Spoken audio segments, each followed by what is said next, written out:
Hello. Hello there. Ooh. Chibi and Ragdoll just entered the chat after they've been talking. Thank you, Twitch. Hello! At least I have chat today. That's, better than yesterday. How are we all doing? Are we all well? I don't know what music to play in the background of this, so we'll do the old favourite. Stick Hollow Knight on. It's a good soundtrack.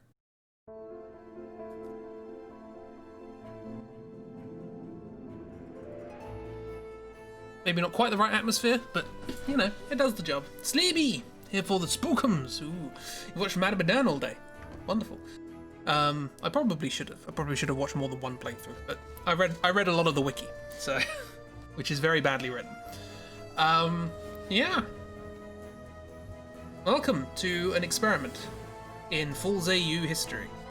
Previously, Falls AUs have been very sort of open and, you know, let's take these bits and bobs from a game and make our own thing. This one's going to be a bit more specific, a bit more critiquey, but hopefully not mean. You know, I don't want to come across as like, oh, they did the bad game and we can do better. That's not what we're trying to do. I just, as GB said in chat earlier, I feel like the game had a lot of potential that, yeah, and it didn't. It just didn't. So, but you know, it depends. They wanted to go for spooks, and they have a lot of spooks. So, game is right. No, it's all personal opinion. It's all perspective. I personally don't care much for spooks, but I do care for interesting story and twists. I'm a fan of twists. I think they could have gone further with it. They could have gone somewhere with it, which would have been nice. But you know, I'm now about to show you all of the preparation I have done for this stream. Are you ready? There it is. Oh, we're not doing Final Fantasy. I haven't even changed this from the last time. Let's get rid of that. Go away, you. There we are. That's how much preparation I've done.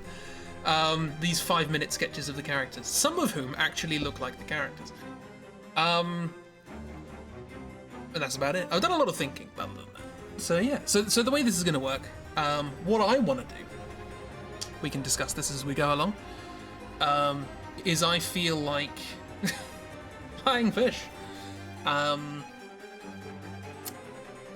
I feel like the first half of the game is pretty interesting. I think there's a lot set up. I think there's a lot of unanswered questions in there. I think there's a lot of cool ideas. And I think the setting is really, really interesting. This idea of a ghost ship, but it's not a kind of pirate ghost ship, it's a World War II's era ghost ship. Just kill off the one in the middle. Funnily enough, actually, one thing I did find out is that this character can either die early or just leave early. Just get out of the whole thing altogether. Actually, this character is somewhat important to my ideas, for reasons that are almost entirely incorrect, but we'll get to that. So, just as a brief introduction to these characters, these are the 5 playable characters in the game. There's Fliss, arguably the best. She is the captain of the little ship that everyone goes out on. We have rich kid number 1, who doesn't look anything like that, Julia. She dives, and we're diving, I guess that's the thing. Then her brother, Conrad? Fliss is the only capable one, that's about right. Conrad, yes it is, Conrad, yes. He's an asshole. He sort of gets better as the game goes on. Kind of ish. A little bit of redeeming. I don't know, maybe. You also kind of love him in a weird way. He's just he doesn't know. Like he should know. Somebody should have told him by now. But you know. Dental Fliss. That's so stupid. I love it. Yeah, so these two are like rich kids. And doesn't Conrad like to talk about it and literally throw it around. Conrad is also a bit of a womanizer, in quotes, harasser, I would say. But yeah, no real concept of stop. Your standard rich privileged assholes, as you need in a good horror game. Then you have, let's get this the right way around, Brad and Alex, left to right. I always get them mixed up. I always Alex looks like a Brad. Is that just me? But yes, Brad is the one. Well, Alex is the partner of Julia, and they go diving together. That's their thing. I think that's their job, maybe. I don't know. And these two are brothers, and Alex, Brad, this one, glasses, hypothesized that he found the coordinates to a downed World War II era plane, which had been lost for ages and ages and ages.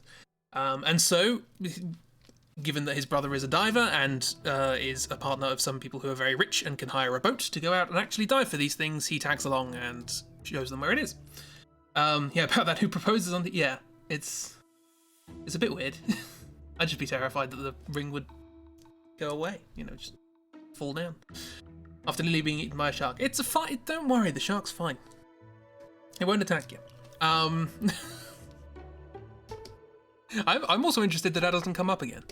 Like, they take the ring, don't they? But other than that, okay. To be fair, both these two characters are largely unnecessary, and that will play into my suggestions as the game goes on. Anyway, so that's our setup, generally speaking. There are some other characters as well who will be called Pirate 1, Pirate 2, and Pirate 3, because they have no specific personalities that are important to the story. Okay, very, very basic introduction. I don't know how I'm going to notate this. Do we want the prologue? There's an interesting question. Should we keep the prologue? We should probably change it a little bit depending on what we want the ship to do. But because what I want essentially is to divide the story into 3 parts. I want part number 1, prologue maybe. Let's call this part number 0 because it might not exist. Part number 2, the Duke of Milan. This is Fliss's ship. And then part number 3, the SS Orang Medan, or the Man of Medan, which is everything that happens when they get on board that ship. And as far as I'm concerned, everything that happens here in the main game, we can just get rid of, because there's nothing there.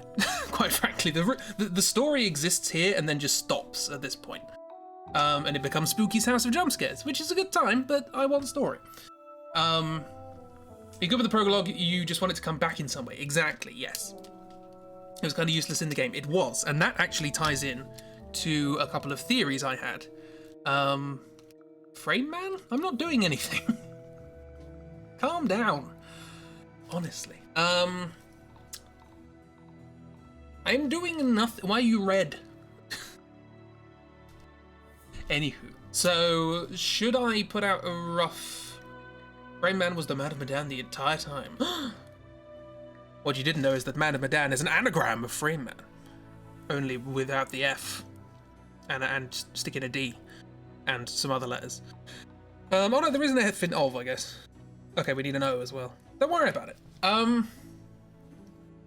can get rid of the R. It's not really an anagram, is it? So yes, these are the story bits. I'm quite happy to change things from the prologue and the Duke of Milan stuff, depending on what we want to set up. But generally speaking, there are a couple of questions I want to ask. Question number 1. What's going on with the characters? What's their deal? They're set up at the beginning of the game and then they're just sort of there as vectors to be scared later, and that's it. I want development. I want the characters to interact in some way. That would be nice. I want things to be revealed about them. I want them to be important to the plot. Thank you very much. Not just how many of them can you keep alive. Question number 2. Ship. What's going on with the ship? Because what's actually going on with the ship in the actual game was so obvious, I didn't realise it was supposed to be a twist. Is that just me? Was that... I might have watched too much Inside Number 9. I'm used to twists, but still. Like, as much as you show on Comrade, he's the only one with personality, pretty much. Again, that sort of makes sense. For reasons I will get to. Who are we shipping? Exactly. Good question. It wasn't a twist. But it's the closest thing the game has to a twist. But it's literally shown in the prologue. So it's like... Thing is, the game telegraphs it that it's gonna be a twist, because the curator, who is also unnecessary, says, not everything or everyone are as they seem. Okay, well, that actually, question 3. Everyone? What does he mean by that? I still don't know what he means by that.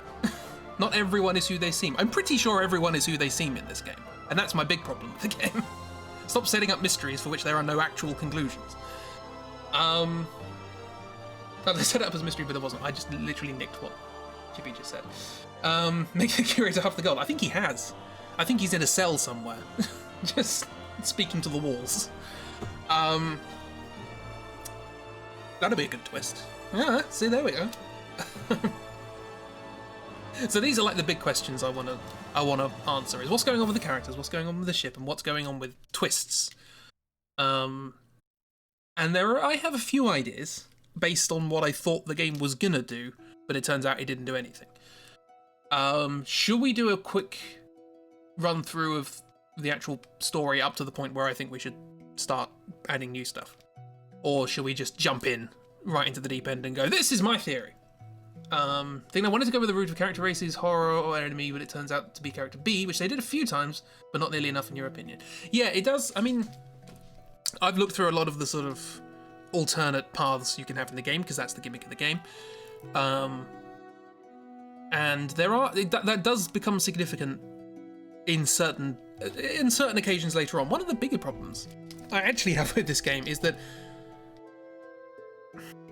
I don't know, I feel like it's one of those things you could probably fix at the this is just a script stage. You can test this as a text adventure if you want, but it is entirely possible to play this game without anything really happening. You can do a boring playthrough of this. And the Secret Sleepover Society pretty much did, to be honest. They very nearly had an entirely boring playthrough. And I feel like if you're doing a game like this, you should have it so that regardless of what choice you make, something should happen. And there are so many choices in this game where it's like either you die or nothing happens. So you could just have a playthrough where nothing happens. Let's jump into shark-infested waters and not decompress on the way back up. That's an interesting one, actually. Again, sort of spoilers for the end. There's going to be a lot of spoilers in this. If you don't decompress on the way up, and Julia has a drink, she will die at the end. Just after the credits. So that's a thing. Like when Conrad is on the beam, is about to be like that's a fun idea, but the game's already ended at that point. And it's like that I can't put that forwards as a good thing about the game because it's not in the game. It's at the end of the game. This is a post-credits thing. So I know all the endings. I know some of the endings, yes. I know the gist of the endings, and some of the endings are actually quite interesting. But again, this is after you've stopped playing, so it's like, does it count? I don't know. And a lot of them are just beyond your control and not telegraphed at all, which you could say are twists, but at the same time, it's a bit weird to realise that literally everything you've done is pointless because you pressed a button earlier on. Like, that doesn't feel satisfying.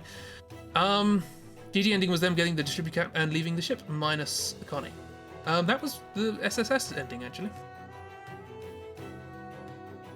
Exactly, rather dull. It seems they have the same playthrough. Well done them. Did Junior make it? I believe they can survive.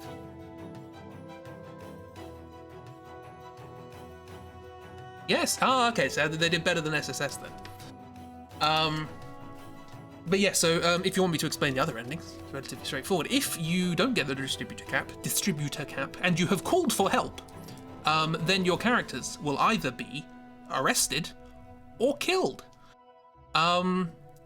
If you haven't said the name of the ship, they will be taken in for questioning, and then when they realise what ship you're on, you'll be arrested. If you say the name of the ship during your distress signal, they won't send the Coast Guard, they will send the military, and they will kill you. Because this place is supposed to be a secret. They can't dispose of this stuff. They can't just chuck it in the ocean, so they just leave the ship around. And if anyone finds it, just kill them. It's a horror game, it's fine, don't worry. But that was kind of an interesting idea. Again, I think unsatisfying, but it's a horror game, what do you expect? Not going to be a happy ending. So yeah, the best ending is the most boring one, which is also a bit of a problem. Aaron mentioned that because Danny was about to disclose everything through the radio. Oh yeah, and it's like, why would you not? Why would you not? And that literally kills everyone. No one survives. I don't know. Anyway. Okay. So we talked about the things, and again, like I said, it's just on the ship. Can you name anything that happens on the ship apart from scary ghost attacks and two people have a punch up? So I'm pretty sure that's it. Pretty sure that is everything.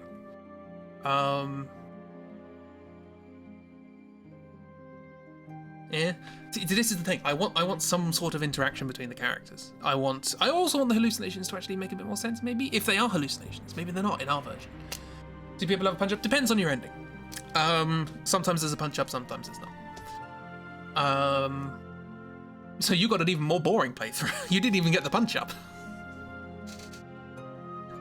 Anywho,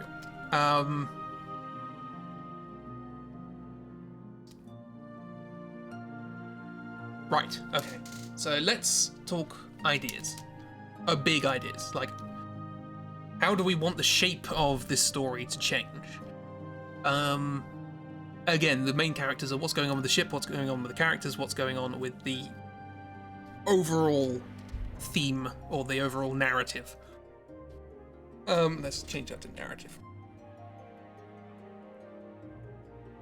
Now, I'll start by tossing in a couple of ideas that I thought were going to happen, because I was waiting for a twist. Turns out there isn't one. I'll start with the tenuous one, and that is different mystery than what is calling all these things we see, because that's just hallucinations. One of the ideas I did have, we'll get to that anyway. But this is one of my tenuous concepts for a twist, and that is this guy. Now, there are several pieces of, it turns out, dead-end clues that led me to believe that Conrad was more than we thought.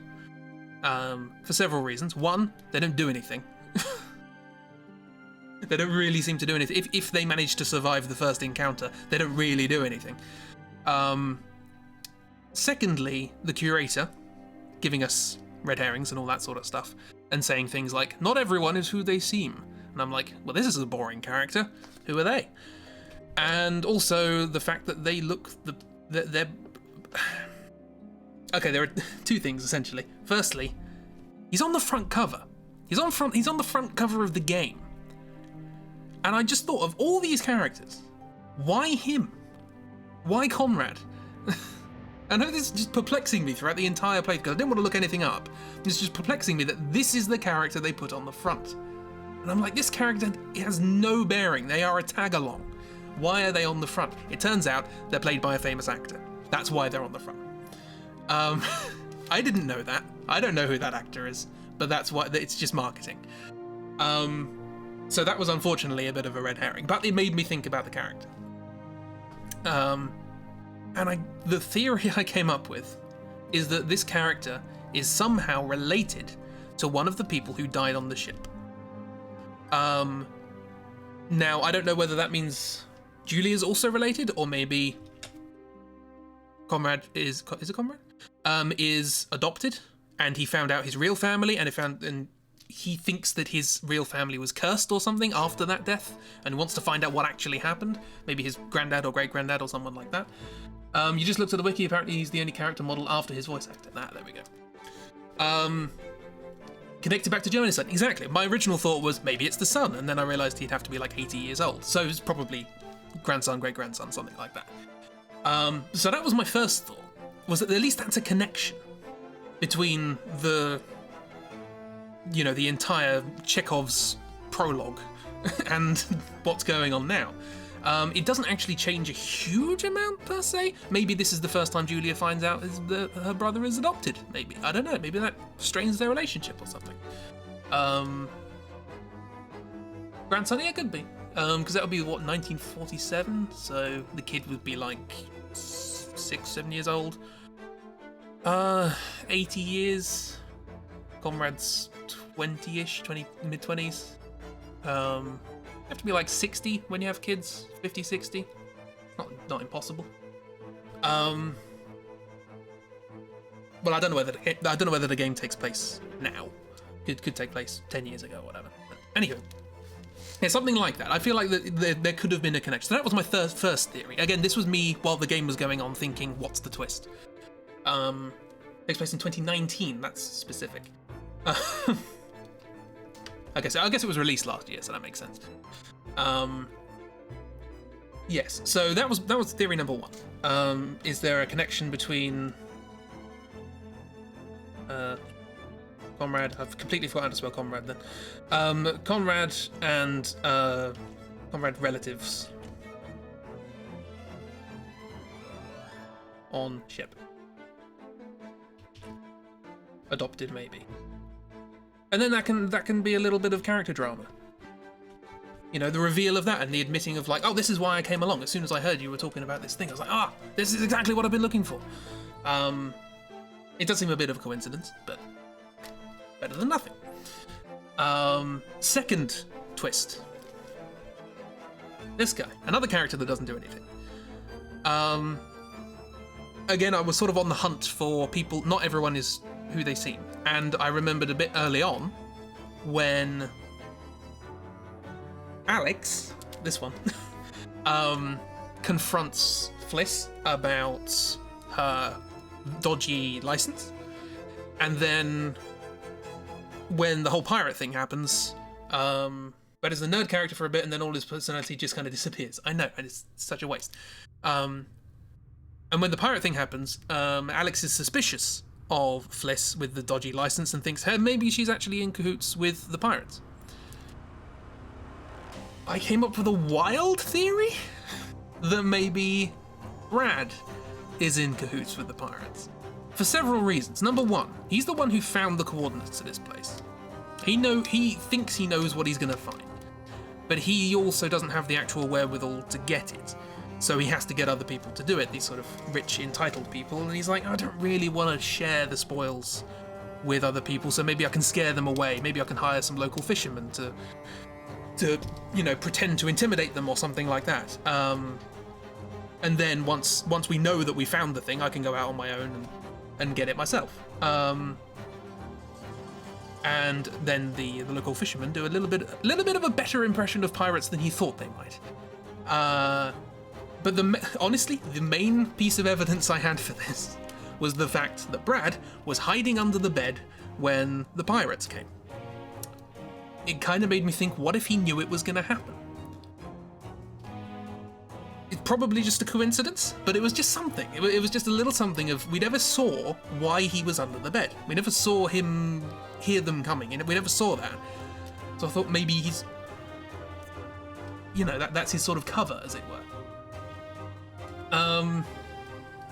You can also say that you found it totally wild that Alex was just like, Fliss is in cahoots with the pirates out of nowhere. I know, it's a bit weird, isn't it? So yeah, that was a second wild theory. I like the idea that this is somebody who tried to do something a little bit clever and then it just completely backfired. And if the other characters discover that's what's happened, they will turn on him. So that, again, more character drama that could come out of this. Again, you don't have to include any of these in our version, but these are just ideas. In cahoots, I love the word cahoots. Sounds like an exploding owl. With the pirates. Maybe. I'm taking blank canvases of characters here and trying to draw something on them. Feel free to submit your own wild theories about these characters. Yeah. That really doesn't look like Julia, does it? I probably spent more time on this one than any of the others. I just could not get it to look. She has jowls. It's weird. So yes, they're my two sort of main things. The other thing I thought is, the twist about this hallucinogenic gas, that's far too obvious. Can't be that. Of course. So what if it was hallucinogenic gas and it killed everyone on board the ship? And now their ghosts are still here. What if it was actually nothing supernatural to begin with, but now it is? I quite like that idea because it's very silly. It's a bit Until Dawn. It's a bit, the supernatural thing wasn't supernatural, but there's another one. So I don't know if we want to go that route. I just thought that was quite funny. You like the idea of Julia being able to find out somehow that Conrad was related to Joe in some way, and her confronting Conrad about it. See, that kind of works. I don't know how she would find that out. Maybe he says something that it's impossible for him to have known prior. He says something about one of the characters on board the ship, and she's like, "How do you know that?" So, "Oh, I read it there." "No, you didn't." So on and so forth. And maybe you're sort of almost punished for investigating that too much, because then the characters start to have tension and don't trust each other as much, and then that can cause problems later on. So maybe it's one of those things where it's sort of like, maybe best to leave it alone. Or is that what I'm saying I don't like about the game, where the best thing to do is the most boring? It's hard. It is hard to write these things. It's easier to rewrite something than it is to write something, but it's still hard. Brody mentions a name he couldn't have known, and then Julia later finds out it's Brad. Hello, Dark. How you doing?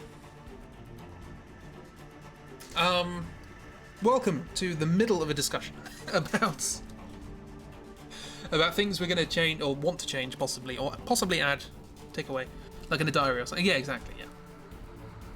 There's a moment in the prologue when one of the sailors is killed by the two-headed four-armed spookum, which is shadow on the wall, and then there's the form Fliss takes in Alice's mind near the end. Okay, yes, yeah. Sorry, it depends on the way you play the game as to what happens there. I think I know what you're on about. Getting pizza ordered in for you. Alright. See, I feel like you could have something. You could have that kind of bait and switch of, oh, it turns out it wasn't supernatural, but it was. So maybe there actually is something there.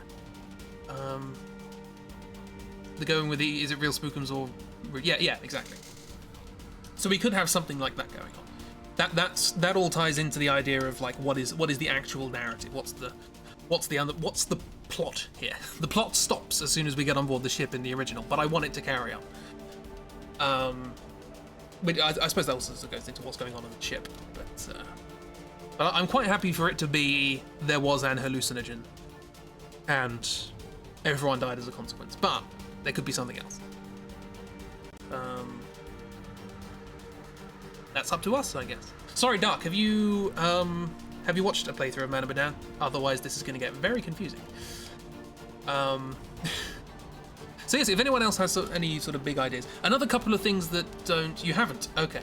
What I'll do is we haven't written down anything about the actual plot yet, so I'll do a very brief overview of the first part of the game, and then we'll add stuff as we go. Another couple of questions I just want to toss into the ring, which I thought would be answered but weren't. Was that license really just trying to save money? That felt like that was going to go somewhere. It didn't. That explosion in the grill, I honestly thought there would be a flashback to show what actually happened, because the two of them were acting very suspiciously. I don't know. It's just an explosion on a ship, and that's fine. You just messed around with the grill. You have a grill. There was an explosion in the grill. I know, but why? How? When? This happened 5 seconds after the fisherman left. What? I thought there was going to be something to do with the fisher, like Fliss used that to scare them off or something. I don't know. I feel like that needs to be a bit more significant, the fact that there was just an explosion. Or was that just to bait you to have Julia die of decompression sickness? You've seen the two sailor boys kill each other and the kids being very awkward to each other before getting on the boat, and then it gets boarded and there's a chase scene. Okay, that's pretty much not far off where we're gonna start making our own story, so that's pretty good. Conrad being a dumbass and pouring lighter fluid on the grill, just bait for Julia death. I still feel like I want that to be something. That was always in the back of my mind. It's like, that was such a weirdly staged scene. And they were just acting so like, oh no, nothing's happened. Don't ask about it. Anyway. But yeah, I don't know. So, where do we begin? Fisherman left like 2 seconds. Right, yeah, it's just like, what sequence of events had to happen in order for them to go from managing to get those fishermen to go away to exploding a grill in 10 seconds. Such a weird sequence of events. Well,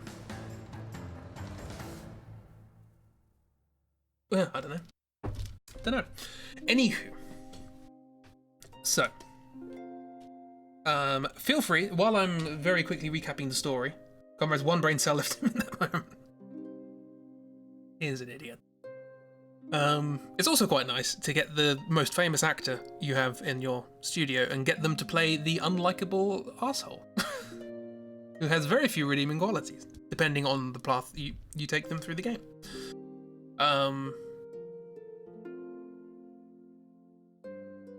Yeah, okay, cool. So, you had 2 before, but 1 left when throwing the money into the ocean. Exactly. Hi, Christy, how you doing?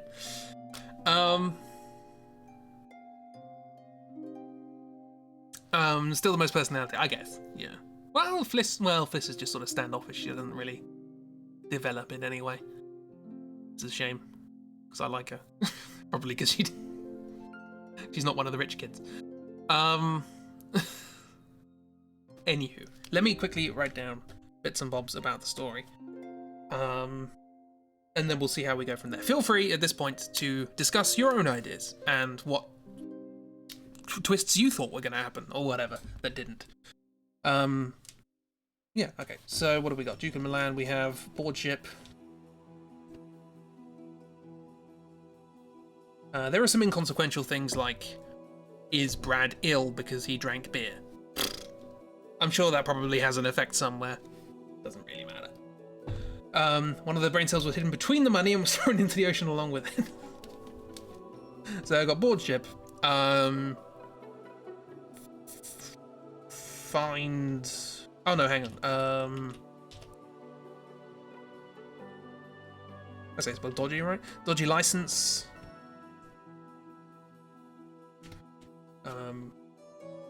So I just want to put a question mark there or something. Find wreck. And then we sort of dive, have the split.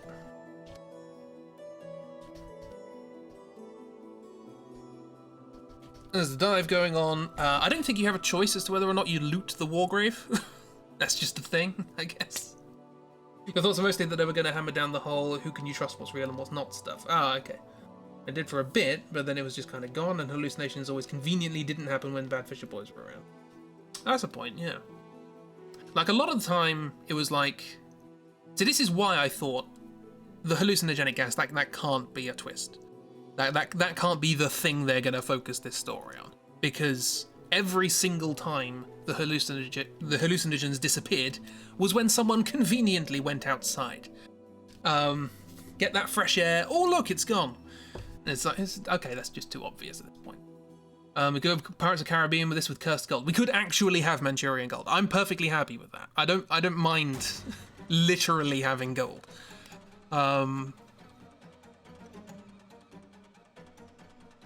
Maybe the whole hallucinogenic gas thing was a cover for the actual cursed gold. They were like, no, it's hallucinogenic gas, honestly. Don't go near it. Okay, there's dive, there's the looting the crashed ship, plane, and then up for breath, / depressurizing, hidden death. That's why I thought they were going to hammer it down, like, you figure out the hallucinogenic gas thing, now you've got to navigate your way around it. So okay, that could work. And it's sort of like, it is tied to your observation. If it's a little more subtle, if it's a little more sort of, you know, you don't pick up a piece of paper that says, oh, it was a hallucinogenic gas. And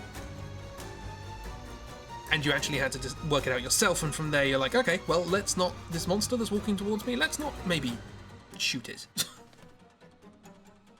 Didn't realise it was supposed to be the mystery. Exactly, that's the thing. The mystery turns out to be the most obvious thing. That was so obvious, I was looking for the other mystery. Okay, up, and... Oh, up full breath. No, just I'll write full. Like somebody from the 20th century.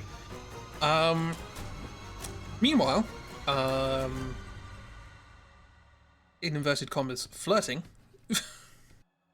with Conrad. Judy thought that once Fliss went outside, they were like, why would you go back in the room filled with horror gas? Why would you look for a gas mask or something first? Yeah.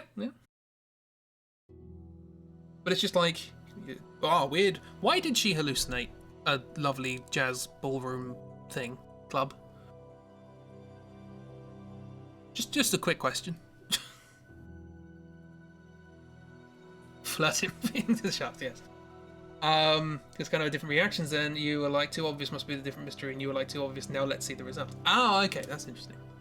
The thing is, okay, full disclosure, one of my favourite TV shows of all time is a TV show called Inside Number 9. And Inside Number 9 is not entirely about twists, but they've got some good ones. They've got a lot of good ones. And every episode's different, so you completely a different setup and all that sort of stuff. So I'm kind of conditioned to think in terms of twists, and Until Dawn, give it its due, did a good bait and switch. So none of it makes sense. I just don't. Monsters, kinda. I get it. Jazz Club? No. Where'd that come from? Yes, hallucination. Not fear? Is she afraid of jazz clubs? Did she have a bad incident when she fell over in a jazz club and whacked her head on a saxophone? What? Anyway, the flirting occurs, then we meet the fisherman. Then explosion. I'm going to put that in inverted commas as well.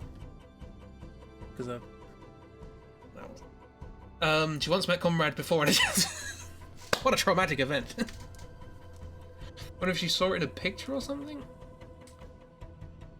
You don't have pizza and closed the wrong tap. That's fair.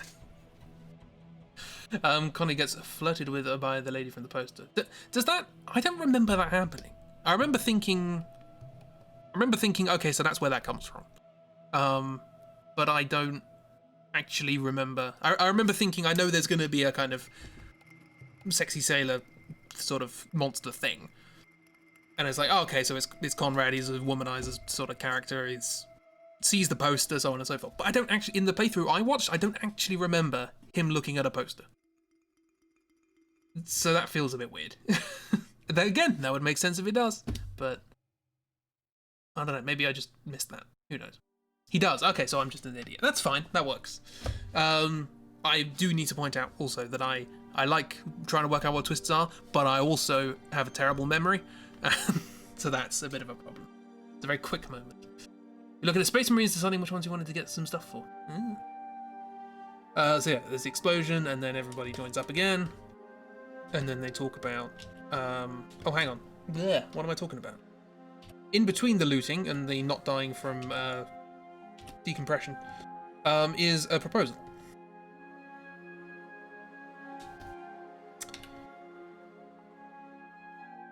Just after I got out of the room, the ghost ship, the Fisher boys put...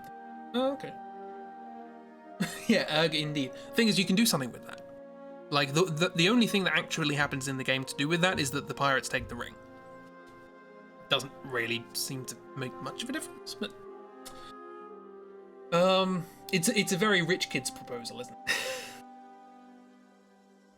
At the very least...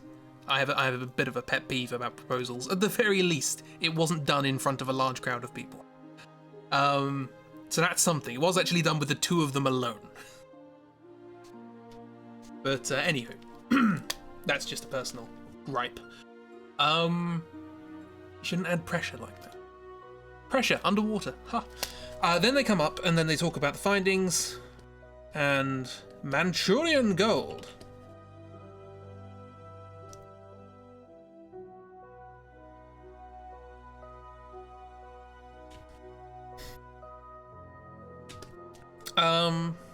And then there's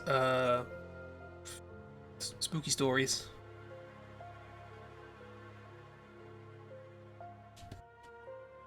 Why? I want that to come back. I want the spooky story of the lighthouse. I want that to be in a later game in the series. I want stuff like that. I want the tie-ins. They probably won't, but gold from Manchester. Yes, it's okay. It's Mancunian. Mancunian gold. Done. It'd be cool if the Fisher Boys take the ring and then later it comes back in the who's Alex kind of scenario, where Julia sees Alex's face on one of the Fisher Boys but then realises it can't be Alex because they've lost the ring. That's interesting. Does Alex have a ring?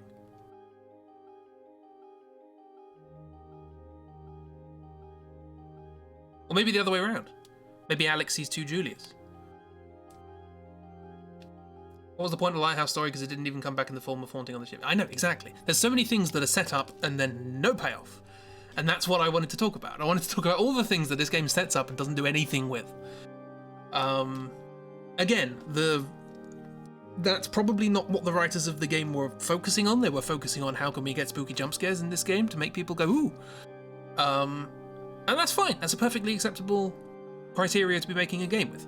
But I just felt a bit unsatisfying. So we could probably link that in there somewhere. Maybe, hang on. Were there any, in anybody's playthrough, I don't remember this from the wiki, were there any actual, like, someone opens a locker and finds a dead version of themselves in it? Hallucination. That feels like the sort of thing that would have happened, right? Because that's what happens in the story, isn't it? Yeah, why Dental Fliss saw zombies because she didn't agree with discovering the great. Ah, that makes sense. I didn't get that. We know Miss is incredibly observant with these things. With your yellow murder story. Either who's the real Julia or who's the real Alex, and it all comes back to whether you realise that Fisher Boy has the ring or not. Okay, that's interesting. I like that. Is it though psychological horror is so much better? It's personal preference. I agree, absolutely. I think psychological horror is both a lot better, a lot more entertaining, a lot more interesting, leaves you thinking about it, and at the same time, much more difficult to do. So, I understand why people don't. Don't think there was a seeing your own face scene. That's yeah.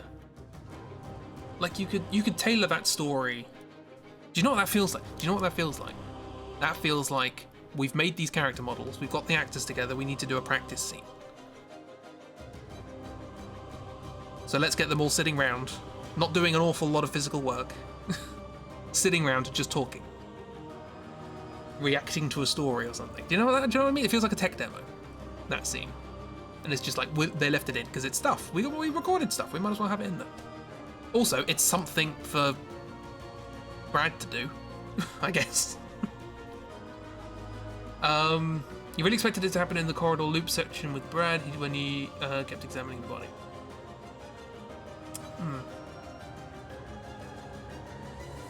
But yes, okay, so I like the, I'm gonna lose his ring.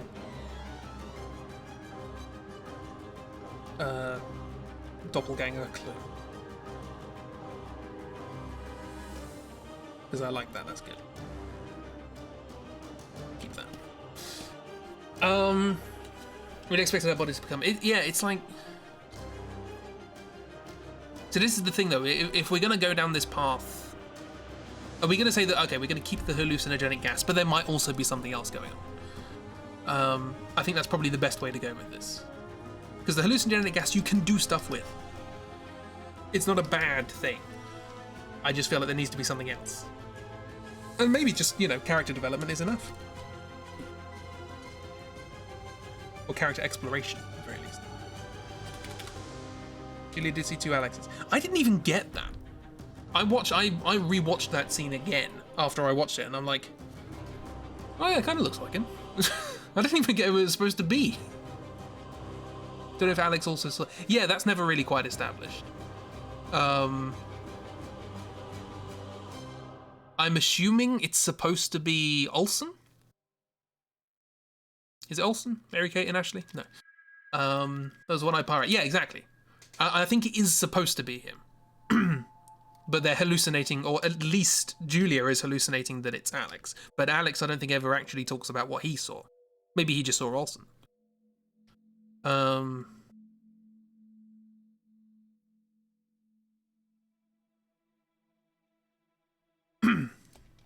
I like the idea of just renaming all these characters. we've got Dental, we've got Mary Kate and Ashley. Who else? We'll just swap Brad and Alex's names because that's what I always do anyway. Anyway, yes, we have the spooky stories and then Slap. Then invasion. I can't remember exactly what happens here. In certain orders, Comrade's interrogation. I don't know exactly what can happen in that. It was aliens! Comrade does the stupid as per usual. Yeah, I don't know the variety of things that can happen with that. In the playthrough I watched, he lost a bit of his ear. Then we have an unseen Julia's interrogation. And this is where we lose the ring. So we don't know exactly what happened during that. That's a point.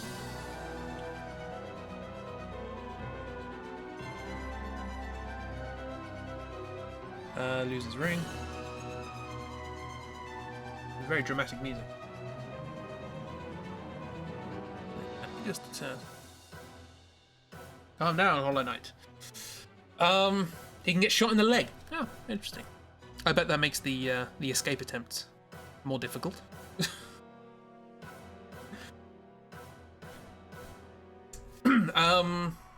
Okay, Jesus irrigation loses ring. Then I guess comes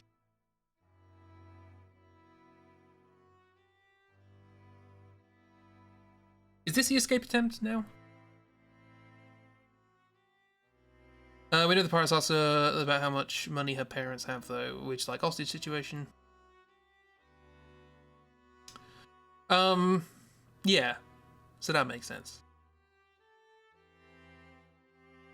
Maybe Julia's in on that. Wild conspiracy theories. So yeah, the original plan of the pirates, or the fishermen, they're now pirates.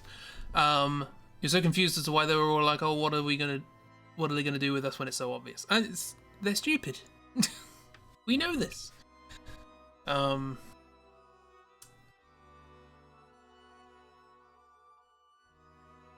I was going to say something, can't remember what it was.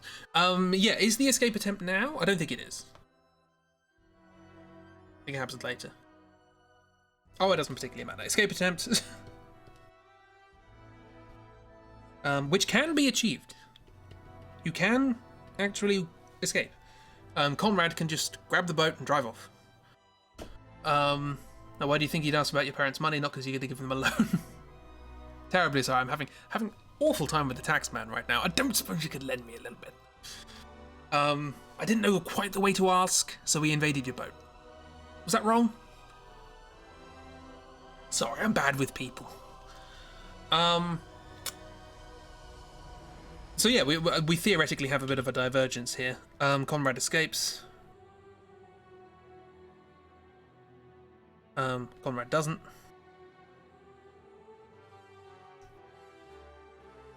And also Conrad dies, I guess. So if we're going to keep the idea of Conrad dying, we probably shouldn't hinge the entire story on whether or not he's adopted and related to one of the people who died on the ship. We can include it, but we can't hinge on it. Morally confused pirates. I like it reminds me of the wholesome gangsters from Clown Man. Or does he escape? Or does he head to the ship on his own?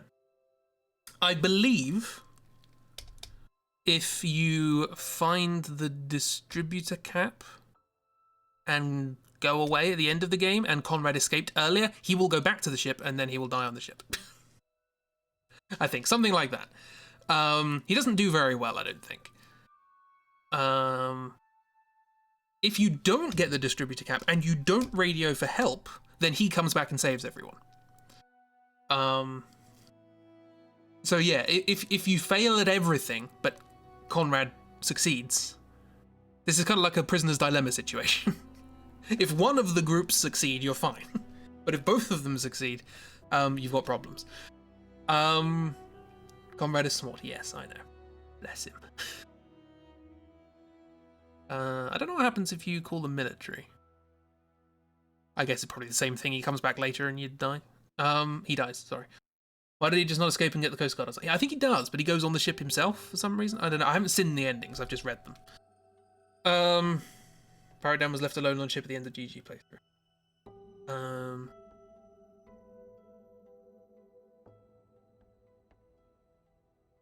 Oh yeah, yeah. I think that's a standard. I think if you've radioed someone but you manage to get away, that's the sort of ending. Is the soldiers come along and go, "Oh, we heard a radio thing from here," and then Danny comes out and goes, "Ah!" like that. So yeah, I will say. Let me just extend this ever so slightly. We have the endings. This bit's not too bad. I'm alright with the endings. Some of them are a bit boring. By the sounds of it, it's quite easy to get one of the boring ones. But some of them, kind of interesting. Maybe not satisfying, but interesting. We're talking an actual pirate called Dan, or GG Dan playing as a pirate. That confused me at first, but then I remembered there is a Danny in the game. Or am I making things up again? Again, my memory. It's like a sieve without the sieve. I think it is. It's Olsen Jr. and Danny, I believe, are the name. So I didn't draw them. I also liked the whole one-eyed pirate things, like typical cliche, but you don't have the eye patch. It's a little something, you know? Olsen Jr. and Danny. Yeah, there we go. Danny's X-Men, a pirate. You don't like this universe. Well, you got the whole. You could do the ninja pirate thing, couldn't you? Ninja pirate party.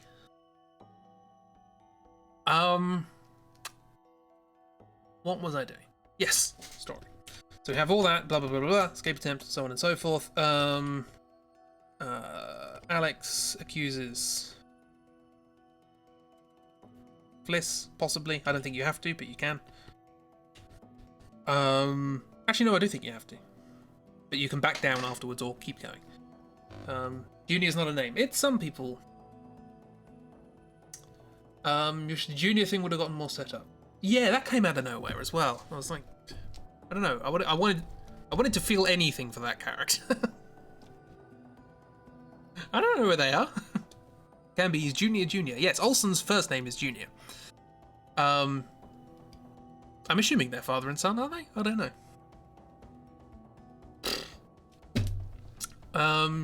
You see one premonition and then it's, do you want to save him? I don't even think I saw that premonition.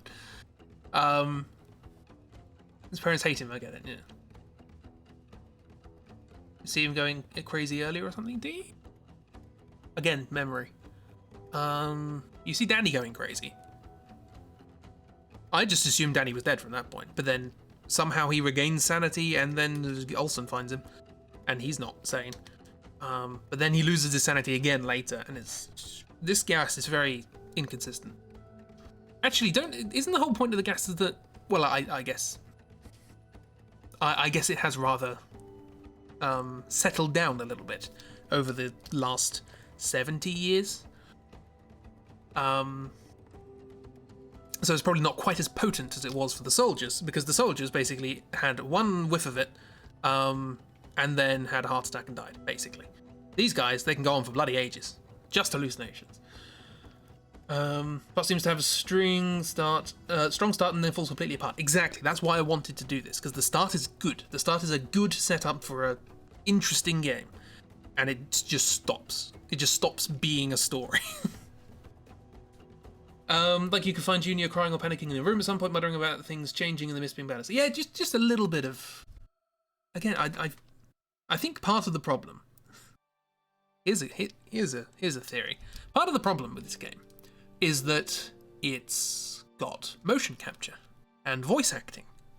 And you might think, what's that got to do with the story? Simple. Once you've gone through the very expensive and time-consuming process of doing motion capture and voice acting, you can't change the script. Whereas, if this was something a little simpler in graphical design, you could probably change things as you go along. So maybe if you notice this mistake while during playtesting, you could change things as you go, but can't really do that if you have already hired the very expensive actors that you put on the front cover of the box. Junior is Olsen's younger brother. Oh, okay, fair enough. Olsen looks way older than Junior. Okay, so let's have a little sort of more with Junior.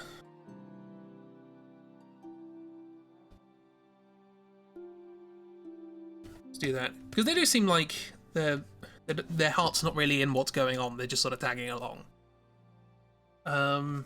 It can be more physically flustered you get, running, flailing, etc. The more you kick up particles of the drug, therefore you more end up inhaling, and so the effects get stronger. Interesting. Or maybe it's just like, if you're doing a lot of physical exercise, you're breathing more. Or something like that. But the thing that made me think about this was that Danny had the episode where he was like, oh, hallucinating, and then he gets the gun and he runs off and shoots around the corner. In the prologue, everyone who does that dies almost immediately afterwards. But Danny just keeps going. So it's like, it must be less potent at that point in the story. Maybe, I don't know. But a trio of bad guys, you always need to have the one you can sympathize with. It's just the rules. I guess so. Yeah, so there's a bit of inconsistency with the rules. Like I say, my assumption is that the gas has settled a bit. I guess it's still around. You can, I guess you can imagine that on a ship with airtight doors and things like that, the gas could probably like not react with the metal or anything. It just hangs around. And the rats are fine. Rats are unaffected, turns out. And living quite happily, I guess. Why the 5 coffins though? I'm assuming some of those were actually bodies. Bodies of like soldiers who were killed out in war or whatever. And they were being brought back. But one of them was disguised as a coffin or whatever. Because it turns out it had this special Manchurian gold. But this is the thing, 5 coffins. We can still do something with that. It might not have meant anything in the game, but we can do something with it. Again, unanswered question. Just things that are set up. Why is one chained shut? I love a good chained shut coffin. It's very Bloodborne. Why did one have 2 bodies stuffed inside? Did it, or was that a hallucination?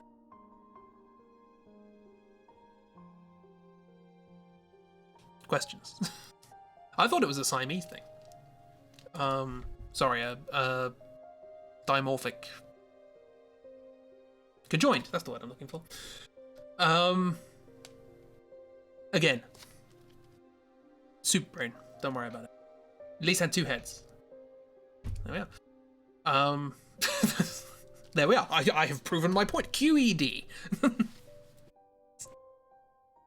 Oh dear. Sometimes my mouth just says something in order to sound important, and then my brain goes, what did that mean? Yes, so, Alex accuses Fliss for reasons. But yeah, coffins, we'll add that as well, coffins. Maybe, hey, if you're going to carry 1 secret on a ship, why not carry more? Maybe 4 of those are legitimate coffins, but... What about the one with Ornstein in it? Then... Big ol' storm. Big ol' storm of brewing. There's some behind the scenes. I did mention this yesterday. There's some behind the scenes videos on the making of this game. The amount of effort they put into like the storm physics, the animation, the sound, all that sort of stuff. It's just amazing. And it's like just a little bit of that on the story. How did the coffin stay in the place of the ship in the middle of the sea that went through a big old storm? Spooky. That was hallucination. You hallucinated that they were still in the same place. They were actually on the floor on the side of the room. It's a very specific... If you can hallucinate a jazz club, why not? Maybe the one with 2 people was trying to hide from all the crazy stuff. Or maybe the one with 2 people is, we needed to smuggle this stuff. And we've got 5 coffins, so if we take one of the bodies out, stick it in the other one, then we've got a free coffin. We hallucinated the storm. The storm is one big hallucination. The gas got out into the water, and then the water evaporated up into clouds, and now it's raining hallucinogenic gas on us. Connie drugged them all when they were on Fister's boat. That's beyond the wits of Connie, I think. Makes as much sense, true. Um, what if Alex accuses Fliss because the pirates say something that makes it seem like someone betrayed them, so Alex's mind goes to Fliss, but it's actually the wild theory of it being Brad? That's cool. That's interesting. Accuses Fliss. Brad looks worried.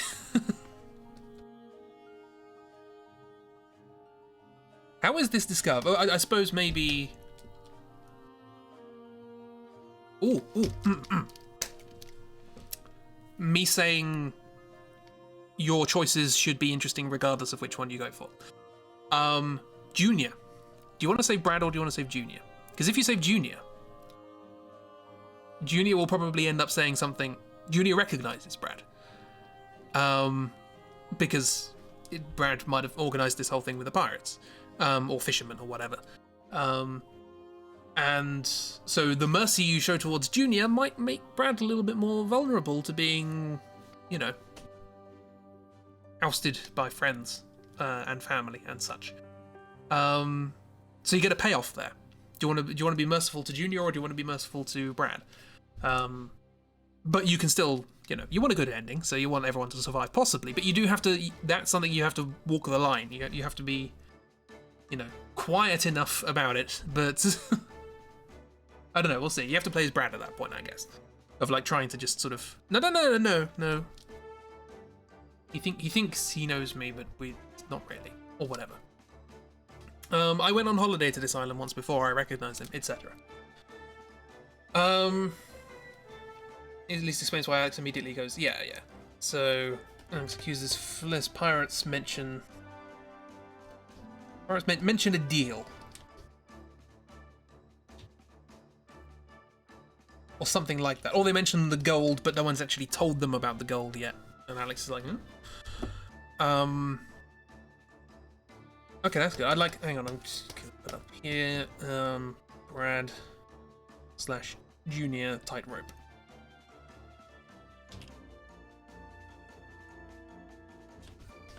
Be careful how much mercy you show. Enough for everyone to survive, but not enough to endanger someone else by revealing their secrets. But then again, maybe Brad, you know, deserves a little bit of ostracism for having subjected them to this. But I don't know. How do you feel about characters? You know, do we want to go full? Was it Amber in Until Dawn? I don't want to give spoilers for that, but there's a character in Until Dawn who I really like. Just generally, they seem quite nice. Except if you do one thing.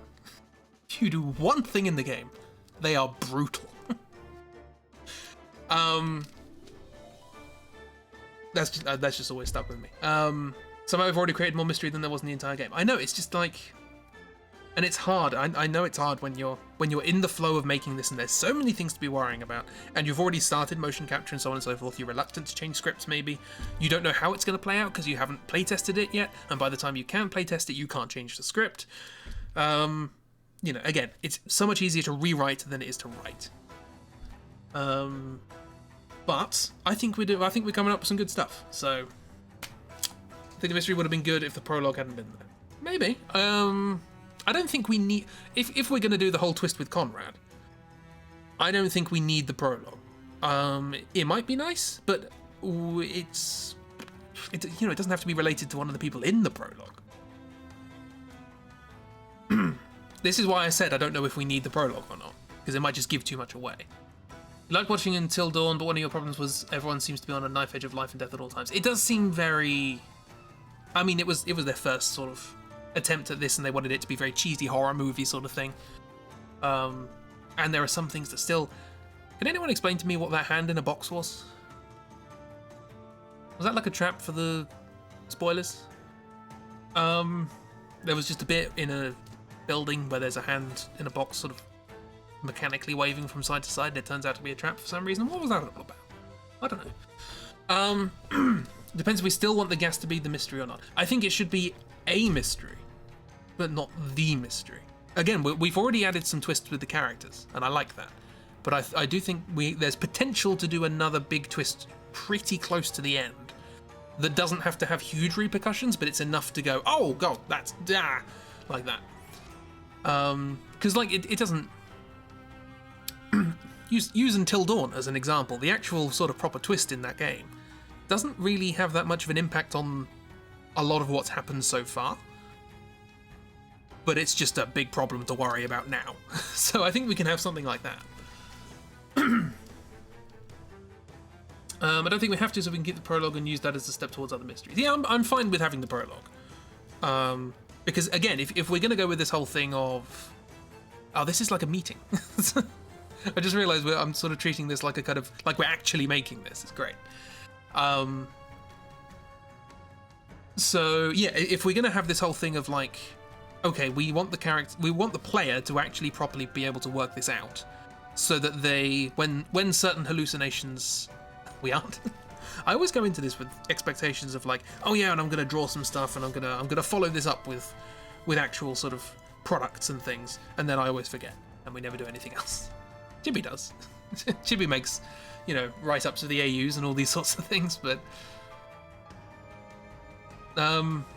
you did like how the twist in that comes out. No, the thing is, there is a smaller twist beforehand, which is that the turns out it wasn't the thing you thought it was, but then bigger twist.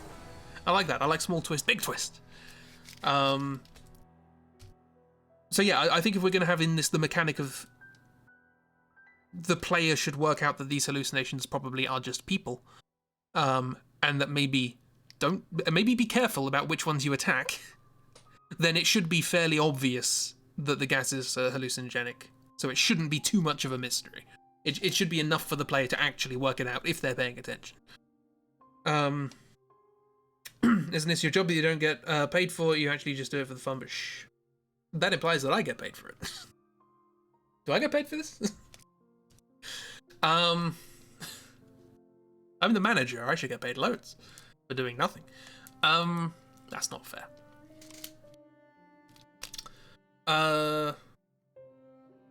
Or kill them all and let God sort. You're paying me for Patreon. No, you're paying that's for comics. This is outside of work hours. This is a Sunday. I don't work on a Sunday. I do work on a Saturday, but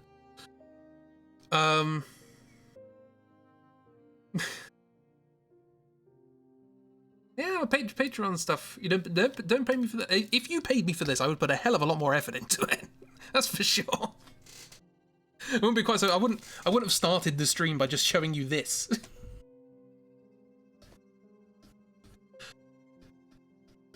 Anywho, yeah, it's just it's a thing. I try and keep streams as fun recreational things and not work, if that makes sense. You like the drawing of Conrad? It's the nicest ever. Honestly, that's the one I'm most pleased with. Actually, Alex is pretty good, but still don't know what's going on with Julia. Fliss looks intimidating. Anywho, in Kahoot. In a singular Kahoot with the pirates. She's at least showing enough teeth to be. That's the thing. I looked up a lot of pictures of her, and she has this weird strained smile. The motion capture didn't quite work for that. And I tried to capture that, and I couldn't. It looked too real. Big ol' storm. Okay, so here's another thing that you can do, which is rescue Brad. Because when the storm's happening, lots of water's sloshing into the ship. And obviously Brad is on the floor. So some of the characters are like, oh, should we help Brad? But helping that will alert the pirates to the presence of Brad. So I think at this point you can either leave Brad on the ship by not rescuing. It turns out he's fine, doesn't matter. They shouldn't have to. I know they don't, but they're stupid. We've ascertained this. Motion capture still hasn't quite got good enough for faces unless the actors are used to it. Some of it is good in this game. And Supermassive are pretty good at, compare this to some of the... Oh, music stopped. Like, they're not... I don't know, it's better than LA Noire, I guess. Is that our measure? It's better than Heavy Rain. There's some little looks that happen at the very... That's the thing, is that the extremes don't work. And a lot of it's to do with the movement of the whole thing. So maybe the facial expression works, but the head's too still, and the neck's not quite at the right angle, and the body's moving slightly differently to the rest of it, because they're whole different systems that are set up to sort of work. Jason! Should at least be an option to rescue him, because it seemed like that was going to be an option. I think you can, and I think he gets taken on board the ship with everyone else if you do, but he goes on separately if you don't, which is safer, obviously. So this is either Brad joins hostages, and this is maybe where you start to get hints that Brad knew what was going on. Is maybe the pirates are reluctant to be hard on him or something, or he seems a bit too confident around them. Like when they start, maybe they hit Alex or something, and Brad's like, "No, don't do that," and just like. That's a bit out of character to be saying that. What you're saying is you shouldn't have to rescue someone dumb enough to lie on the floor of a sinking ship. It's not a sinking ship. It's a flooded ship.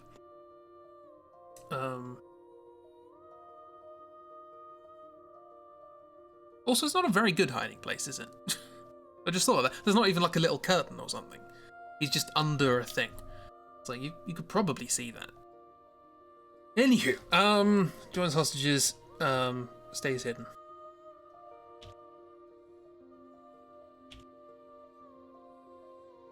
Okay, and then they find the Man of Medan, which, if you didn't know, that's where the name of the game comes from. Turns out it was a urban legend, I guess. Well, not urban. It's a legend of a ship that washed up on a shore, and everybody on it had a terrifying look on their face and was dead. And before they could get everyone off, the ship burned down and went to the bottom of the sea. And it's called the Man of Medan, which means Man of Medan. So they just used that name in this game. So yeah, they find that and they go on. ... And this is where we have our fun. In inverted commas. You don't think Brad would try to save Alex given the immense amount of internalized competition he has with him, shown when Alex beats him to death through the corridor second.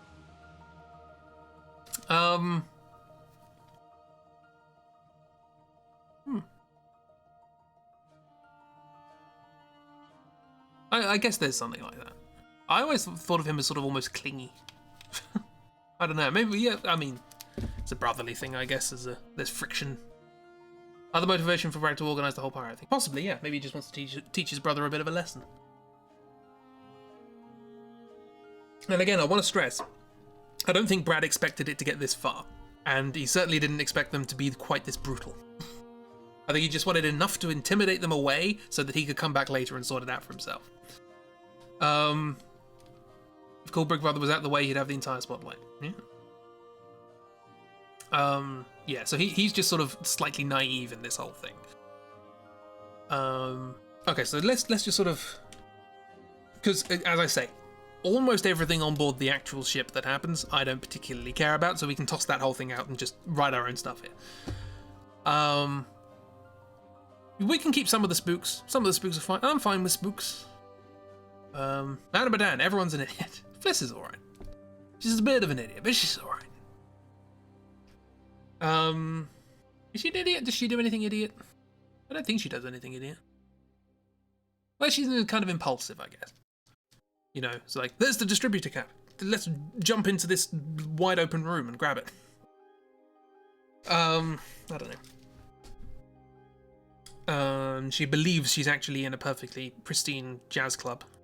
That's how she's an idiot. Her worst hallucination is a jazz club. What are the redeeming features of these people, and why are we just not having the ship sink with them on it? I guess it's just you control them. To be fair, like, as the game goes on, some of the characters, I honestly kind of warmed a little bit to Conrad towards the end. He's quite protective of people, and quite sort of like, yeah, I'll help you and all that. Like, to start with, he just boasts sort of hollow, but towards the end of the playthrough I watched, he actually does stuff. And, puts his life on the line to help people, which is something. And Again, I feel like they did that because the lead actor was famous. Like I said last stream, you love the subtle spookums at the start, just where the player, as the player, and you're like, did I just see that or did you just see that? I like the best kind of scares you can have are ones where you can make the player think they imagined it. But nonetheless give them a sense of unease. In the game that I was going to work on, that has long since not been worked on, I planned several things. A lot of games do this. So if you played Layers of Fear, that does this, where you sort of you turn around and then you turn back and then everything's different. I wanted to do stuff like that, but very small changes. So not enough for you necessarily to go, oh, the entire room's different, but just like things like, you know, you take 2 left turns to get into this room in this corridor, but you take 3 right turns to get out. Just enough to disorient you. You know, a table moves slightly. Just little things that you would use as like geographical signifiers, and they're not in the right place that you thought they were. That was one of the things I was working on, and it was quite fun. You're not allowed. One of them was in a chase sequence as well. There was the chase sequence. You run down a corridor. There's a left turn. And in front of you and to the right is just a wall, and you turn left, and then there's just debris to the left, and you can't go any further. You turn around, and it turns out there was a way to go right, but there wasn't when you actually ran through it. It was just a wall, but I made you think that there was. Like the idea, like doors moving either completely or slightly when you're into a room. Just like there are so many games that make that the spectacle. I feel like it's so much better if you make it almost not noticeable, but noticeable enough for your sense of place to feel off. One of the best spook games you've seen is Eternal Darkness. That does some good stuff. There's a lot. I believe they even tried to copyright the sanity mechanic in that game, because they did so much stuff with it. They delete your saves, and your character falls through the floor, and just I love it.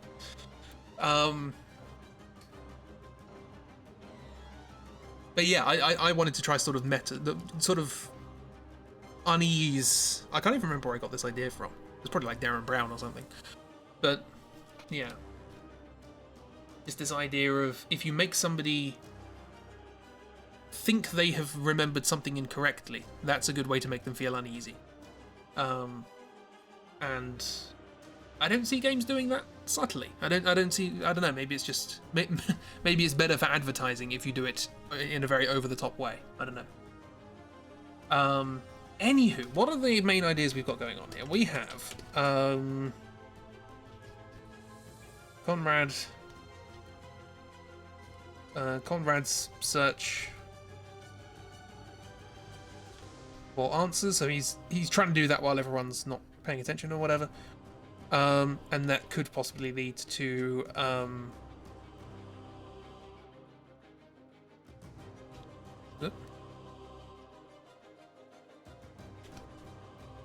discovering comrades.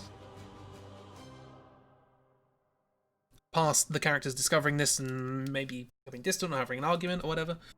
Gaslighting the player fun. It's a horror game. It's the point of it.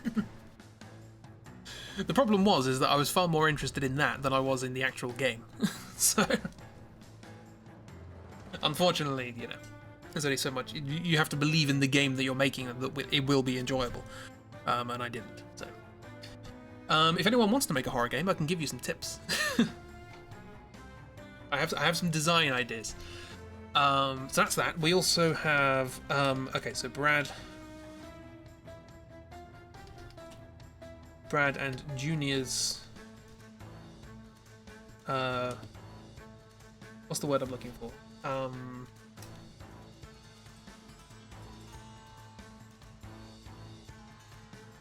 Oh, that was the other thing I was going to do with the game. The game, as you may have seen from the pictures, was going to be quite low poly, and there were going to be no textures or anything like that. And there were 2 reasons for that. 1, I like the look of it, and 2, I wanted there to be 1 point in the game where something very unpleasant, very highly textured and very highly detailed arrives very suddenly. And it feels so out of place because it's very unpleasant. Again, just saying that, it doesn't quite work, but just little things like that. These are things you can do in the game just to make people go, think, I know what's going on. No, I don't know what's going on. What's going on? Then we should all have a nice bout of co-op horror Dead by Daylight. Is that the one where there's like the asymmetrical multiplayer thing where there's like one person playing the villain and 4 people trying to get out or something? Is that one? I don't know. Anyway, Brad and Junior's, what's the word? I think you pay off. It's not payoff. It's I don't know, let's say balance. So we have saving Junior endangers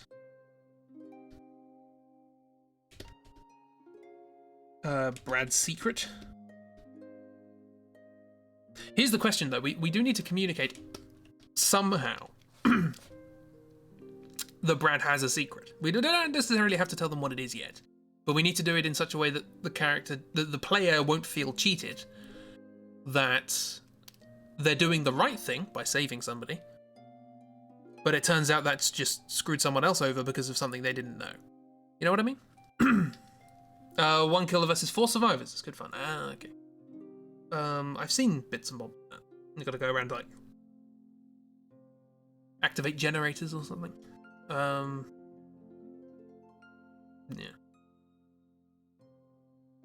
Maybe. Endangers Brad's secret. Too many apostrophes. What's going on? Not saving Junior.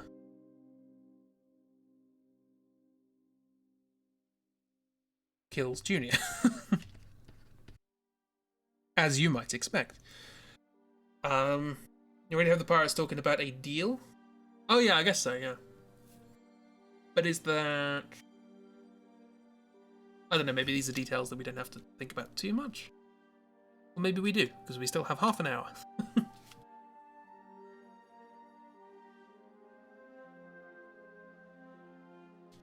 If you have a scene with Junior earlier, you can have him talk about how they shouldn't have accepted the deal with the kid, or something because it's ain't worth it.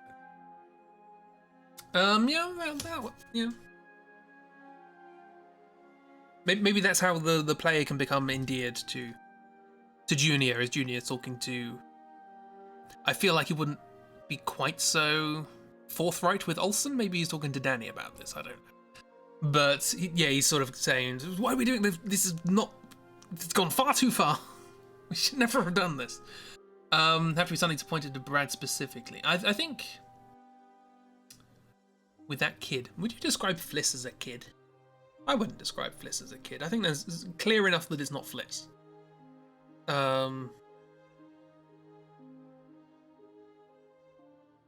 maybe it's like that's enough to know that there's a secret there, and then the slight awkwardness of Brad trying to stop Junior saying something when you save him is enough for you maybe to twig, oh, it's Brad. Brad's the one.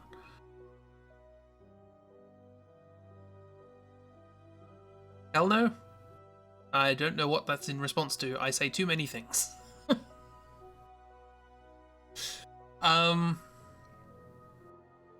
Yeah, so maybe it's you overhear the conversation. Okay, yeah.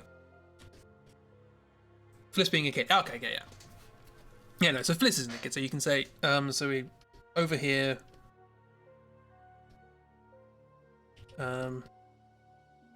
Junior. This ain't worth it. ... Oops,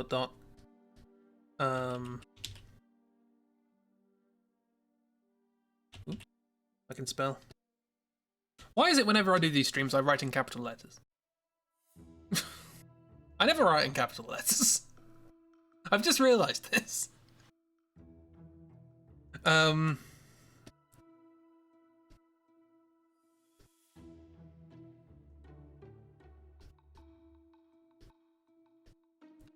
Is that legible? Maybe that's why I do it. Because my handwriting is terrible. Yeah, should never have taken the deal with the kid, so on and so forth. Later. So that's... I've gone to capitals again. Okay, I'll stick with capitals. Later, Save Junior. Let's slip something about Brad. Brad stops him. There's sort of an awkward pause in which the player can work out that, hey, this is the kid they were talking about.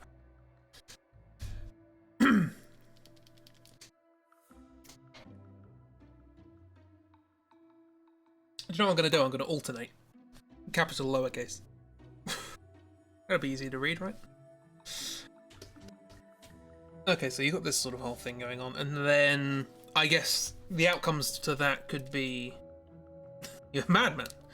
The outcomes to that could be, obviously, if you manage to keep it hidden, then, hey, maybe no one needs to know, and everyone can get away, and life's good. So maybe keeping secrets is not always a terrible thing. I don't know, is that the lesson we want to keep? Probably not. This is what happens when you just say things without thinking. Alternatively, because I feel like Brad will have learned his lesson from this. And Junior certainly didn't want things to go this far either. So we can feel enough sympathy for these characters to not want harm to be done to them.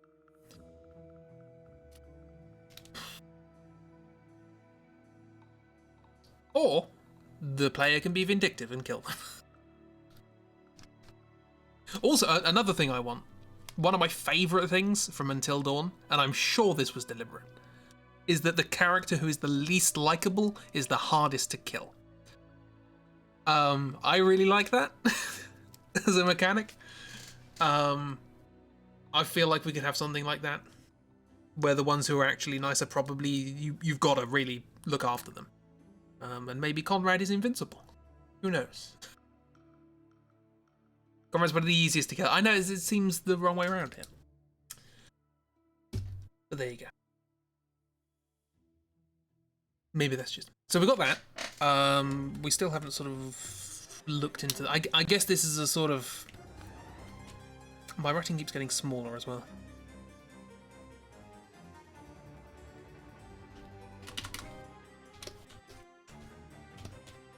Also, does anyone know what category this stream should come under?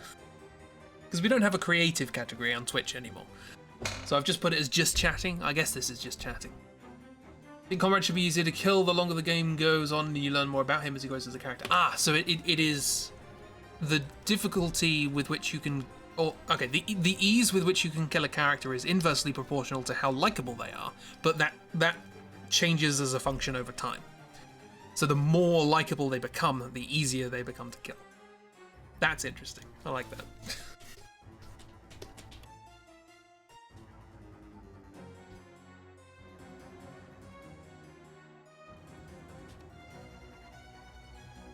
I can't really do that. Over time, there's a three-dimensional plot. But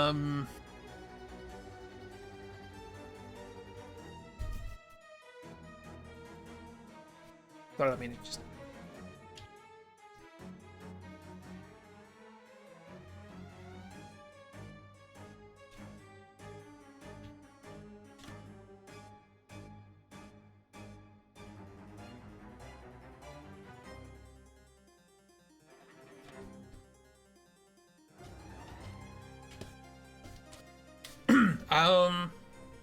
I don't know what the units for that are. Don't worry about it. The fact that the character with the most expensive actor is the one who's easiest to kill and not having more scenes is so funny to you. Well, I guess makes you want to play the game more? Maybe? Don't know. Let's play it again, but actually have the person we spent a lot of money on. Have the person on the front cover of the game. Let's have them do something. I don't even know how other characters would be killed. Like, I've read a couple of potential deaths, and I'm sure, you know, I'm sure there's always ways. But, like, Fliss? Oh, I haven't. I guess you could fail a QTE with one of the... ghouls, hallucinations. Are there any other instances? Maybe someone would mistake them for a thing, probably. I just can't remember any particular instances when she's in danger. But yeah, Conrad is definitely the one, at least in the playthrough I saw, that has the most sort of dangerous situation. Also the most sort of iconic ones. His scary things are more novel. But there you go. What was I talking about? So we have that. We have... Well, with Junior, Coffins, Brad Junior, yeah, that stuff. What's this? Loses ring. Doppelganger thing. So we can include that.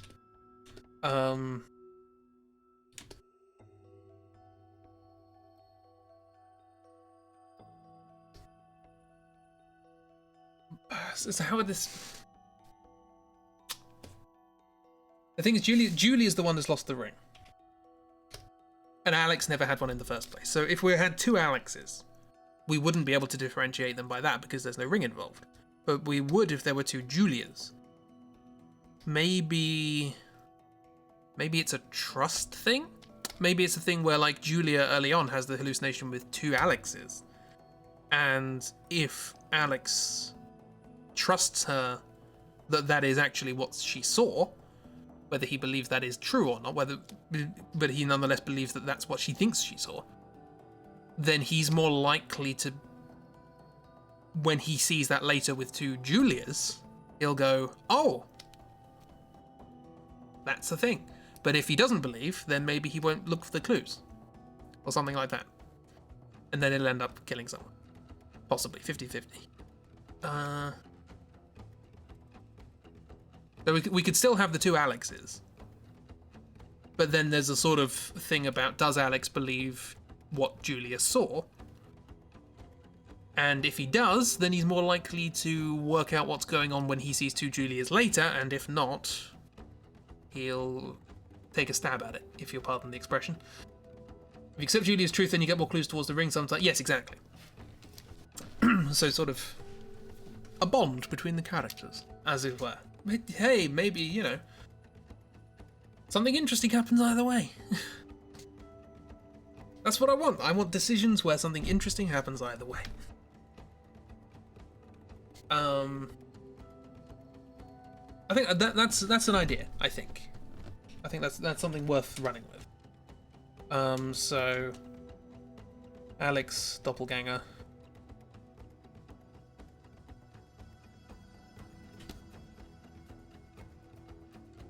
Does Alex believe Julia?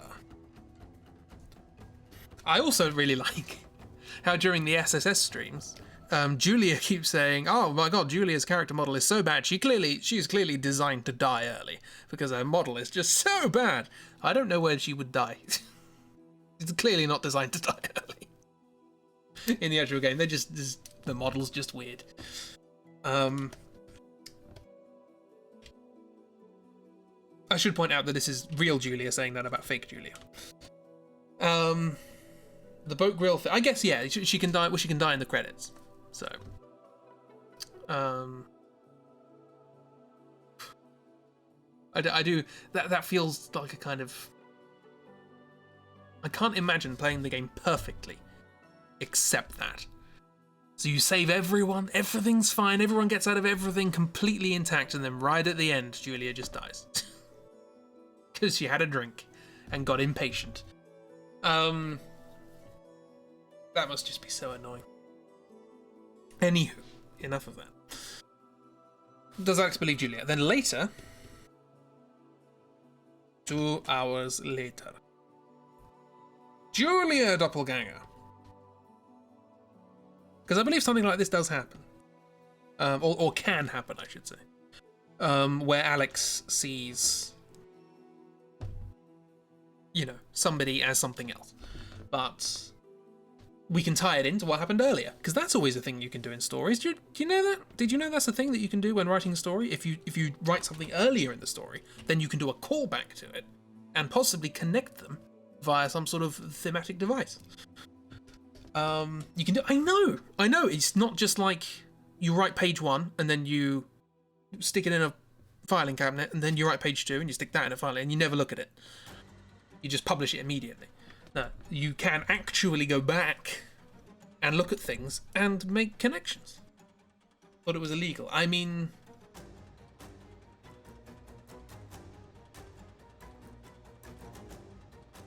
no, I can't think of a satirical statement about that that is not depressing, so no.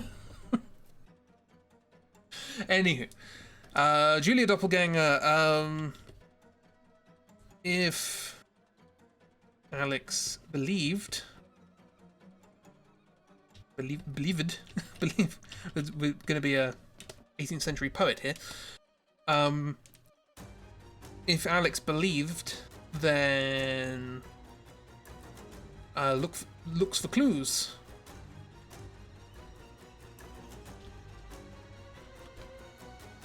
Ring. Else 50-50 stab.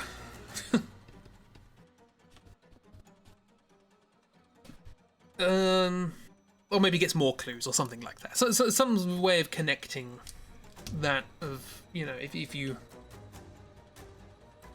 I don't know, having that sort of connection between characters and, oh hey, I sympathise with this person who I'm supposed to marry. Maybe I can start seeing through them and understanding their experiences and using that to further myself. Metaphor. Understanding people. It's important. So that's that. That's a cool thing. Who isn't doing anything? You're supposed to sympathise with the one you're going to marry. Apparently, yeah. I hear it's advantageous to do that. Sorry, that makes it sound like game theory. I hear if you analyse all of the outcomes, that being sympathetic is actually, overall, a more profitable scenario.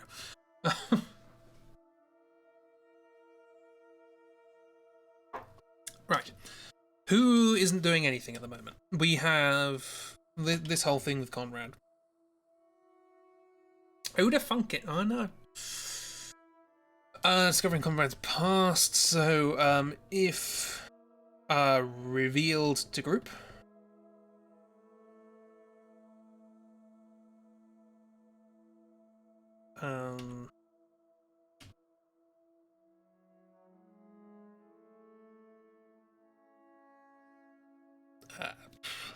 Strain between. Well, the thing is, actually, in this game,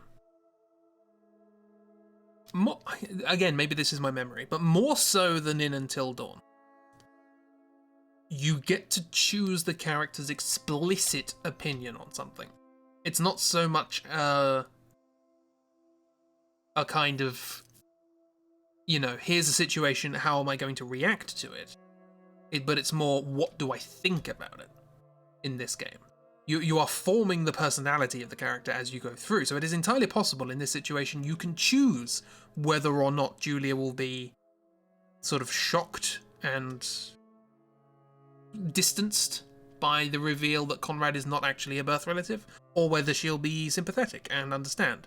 But also maybe, you know, possibly annoyed that he wasn't telling her the truth about the whole expedition. Maybe there's several layers to this, you know, whether or not to share that they're not family, and whether or not to share why he was actually coming on, you know, on this journey.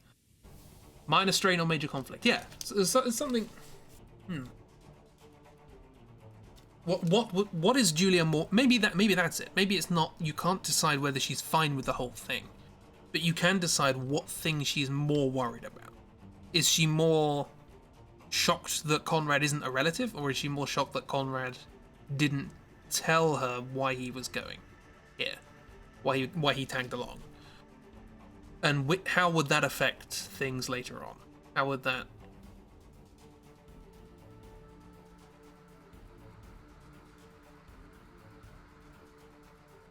I don't know. I think maybe because not knowing. Because neither of them are particularly manipulative. Like, just tagging along on a thing that people were going to do anyway. That's not, you know, you're not making them go to this thing. You're just going in the hope that you'll find some information about something that you want to find some information about. That's fine. But is that how I'm thinking about it, and not how Julia would think about it? Psychology. I am not the person to talk about this. I find thinking through other people's eyes tricky, because people don't think through their eyes, they think through their brain. That's probably where I'm going wrong. Julia being slightly upset that Conrad didn't tell her stuff, or Julia panicking because this whole boat is messing things up and now her brother isn't even her brother anymore. That might, yeah. But, or that's maybe a thing. Maybe that ties into the hallucinations. She doesn't know what's real. Her brother isn't. Yeah, that's interesting.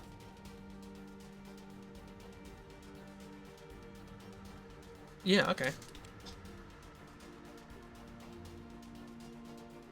Julia and Conrad.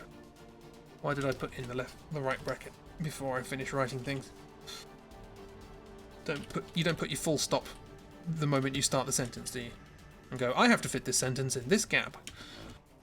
Okay, so if only concerned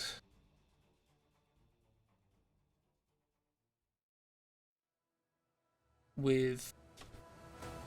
Can I just point something out?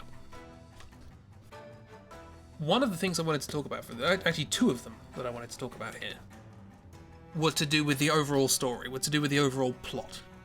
You know, what happened on the ship, all this sort of backstory, what's the actual, you know, the mechanics behind all the spookiness, and all these sorts of things. So far, we've only really dealt with the characters. We talked a little bit about these things, but we've only actually focused on the characters, and we have come up with some actually good stories. If this was in the game, this would be enough. I would be happy with this. I don't know, is that just me? I'd be fine if it turned out that, you know, there was no twist, but these events occurred. Sorry, I just took a step back from what we were doing and went, oh, this is what it needed. I'm happy with this. Maybe that's just me. Who knows? If only concerned with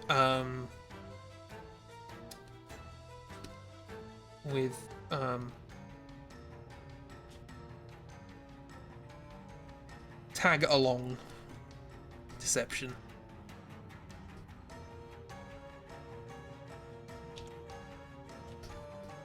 Minus strain.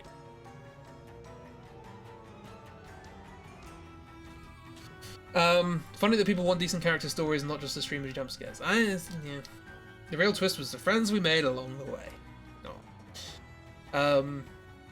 Got the gold, so there are going to be some spooks when you get back or something. Again, so I don't know if I mentioned this right at the start. I don't think this is necessarily a good idea, but one of the ideas I did have was that it was just hallucinogenic gas and it killed everyone on board the ship. But their ghosts are still here, and I like that idea. That it is actually just a kind of cheesy, spooky ghost ship. But the original thing was perfectly explainable. Ghosts aren't, though.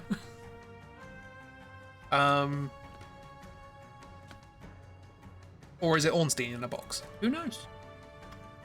Or is it actually spooky gold? See, all of these things fit perfectly with the narrative that we're setting up, because all we're talking about is characters. Both. Ornstein is made of spooky gold. Minus drain. If freaked out by familial revelation.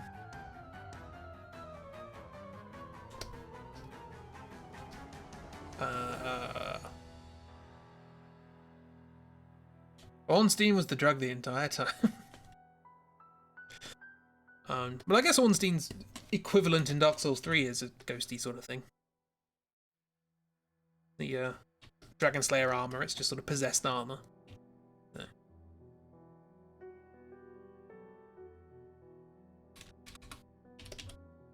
It's just getting smaller and smaller. I need lines. We're going to do another one of these. I need lined paper. If freaked out by familial relation, struggles more with reality. What is real? If she doesn't even know who her own flesh and blood is, what's going on with everything else? Because it's I don't know how people would react to something like that. Because to me, like, it wouldn't make a difference if I found out my brother wasn't my blood relative. He's still my brother. It's like, didn't matter. I didn't have to be there when he was born or anything. But would that be how everyone reacts? I don't know. Would that be how Julie reacts? That's something you get to choose. Like the idea of there being ghosts after the hallucinogenic killed everyone, as well as being hallucinogenic. That also explains Danny being stabbed and being fine later. He's just dead, but he doesn't know it yet. Ooh, that's cool. And Ornstein's in the chain box. That's the secret ending. I kind of like that idea. That Danny is actually a ghost, and it's sort of... Maybe that doesn't have to tie into the story. Maybe that can just be the end cliffhanger. That it is actually, actually, turns out, not all of these were hallucinations. Could be like a mummy with all the gold to sell to a collector, and the mummy's spirit came back to mess things up, and like it directly influenced the gas, and then yoinked all the ghosts as a punishment. The coincidence with the lightning is a bit much, I feel. I feel like there should be some sort of explanation for that. Synchro Engineering is just the game opening up Dark Souls. That's just the introduction to Skyrim. Then there's Ornstein sitting in there, saying, "They got you too, huh?"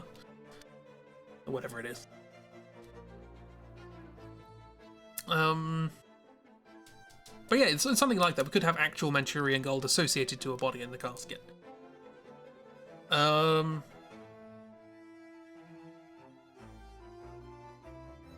So what's Fliss doing? We've got lots of stuff. We've got Julia Alex relationship. We've got Julia Conrad relationship. We've got Brad with the whole pirate thing. What's Fliss doing? Because we haven't really sort of given her anything to do. Or is she like the kind of proper protagonist who's just like not prepared to deal with all this? Quetzalcoatl is pissed he did the lightning. We're mixing up our mythologies, I guess, here. There's a Egyptian mummy and an Aztec or Incan god. I'm sure there's an Egyptian god of lightning, is there? Finding out you're related to a person is like you thought it was in your living room on a normal Saturday isn't the same as finding out on a spoopy ship where the reality is being questioned and everyone's paranoid. That is a perfectly reasonable argument. Fliss is just getting shit done. Yeah. This is the outsider of this friend group just going, you do not get paid enough for this. Yeah, exactly. Aztecs did mummies too. Did they? Yeah.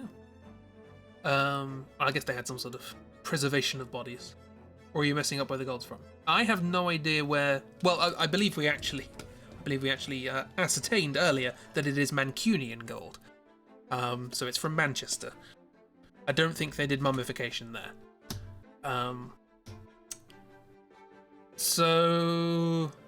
But also, Fliss has this whole thing of not messing with the dead. And maybe that can tie into things. Maybe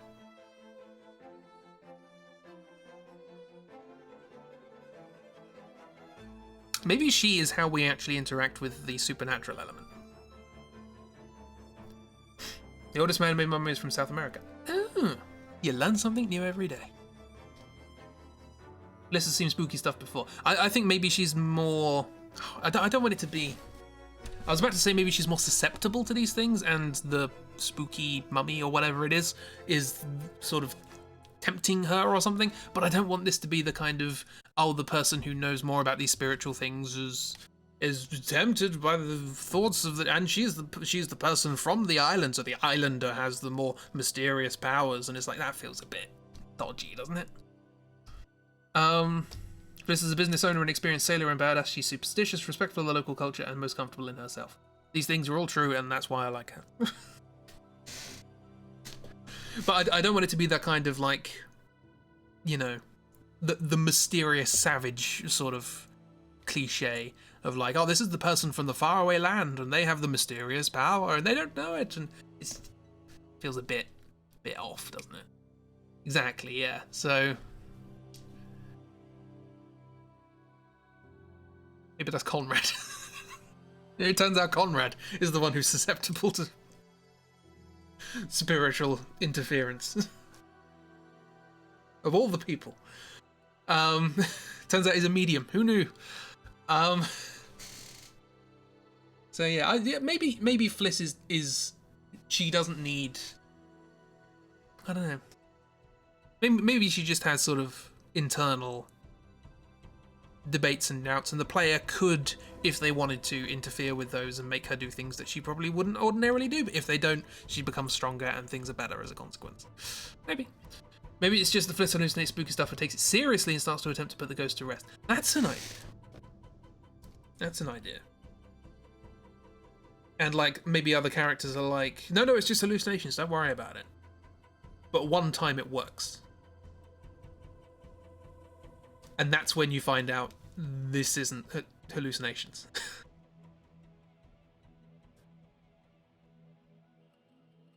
Like her being the most pragmatic towards the supernatural. Yeah, it's sort of like we have our rights to make sure that the dead are at peace, as we all do, as all cultures do. But I like the idea that like it doesn't work with some of the hallucinations, but at some point the characters are like, no, we know it's a hallucination. Don't worry about it. But she does it anyway, and then it actually turns out it was actually a ghost, and they needed to be put to rest. And that's how we find out there are ghosts on the ship, as well as hallucinations. And that's where things start getting complicated. But again, I'm getting dangerously close to the sort of the mysterious local racism, basically. I don't know, but like I don't know. Maybe it doesn't have anything to do with the ritual. It's just enough to sort of want them to be at peace or something. Because again, all of the ghosts, if well, it depends on the. Are we going with the ghosts comes from the mummy, as it were, or are we going with the ghosts are still the ghosts of people who died on the ship? Because they'll all be American, presumably. So I don't know how that works with putting them to rest. It could be as simple as her not reacting to the real supernatural experience.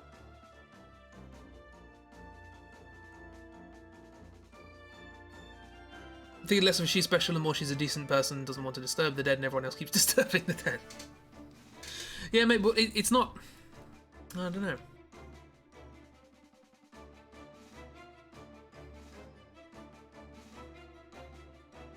The gas is what triggers the fear response.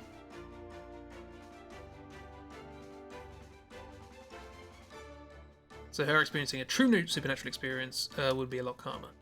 Ah, okay, that's interesting. Sorry, it took me a while. And by it took me a while, I mean it took further explanation for me to understand what you were talking about. But no, that's interesting. So she's sort of like, because she's calm, she's like, no. That is good. I like that. That's very good. Because that's your clue. That's the clue for the player. The fact that she is not freaking out. And it's like, well, hang on, this gas is supposed to cause you to freak out. As part of the psychological thing. It messes with your brain, chemically. And if you're not freaking out at one of these things, something's not right. And Fliss would be the only one who wouldn't freak out at these things, because she's more, as you say, pragmatic about it. Yeah, so it's less of a cultural thing. That's good, I like that. I don't know how she then deals with it, but that's cool. That's a very good idea. Still going with the ghosts are from the people who died on the ship after the gas killed everyone. I'm fine. We could do both. Like, you know, the mummy or whatever it is caused the gas to escape and killed everyone. It's like a kind of final destination sort of thing. But that's what also... It's also that's stopping those ghosts from being able to move on or whatever. She walks up shaking her head, I'm not paid enough for this. Yeah, I don't know. Interesting. I like that.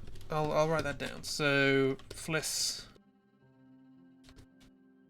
I guess it sort of also depends on how you play as Fliss. The decisions you make depend on illustrate how pragmatic she is, or how much she is likely to freak out at these things. So if you play her as cool through the game, she will be cool. Beezing said Mummy could be the end goal to get all the souls released. Maybe it is. Maybe it's something as simple as there was a thing that was buried with the mummy. It's now in one of the other boxes. Put it back. Return the slab. I don't know. Who knows? But then you've also got this other side plot of how do we get off the ship and all that. And we can keep that sort of thing, I guess. Okay, so Fliss. Choices determine pragmatism.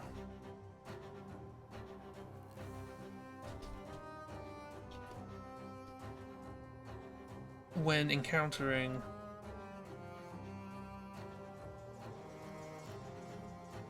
actual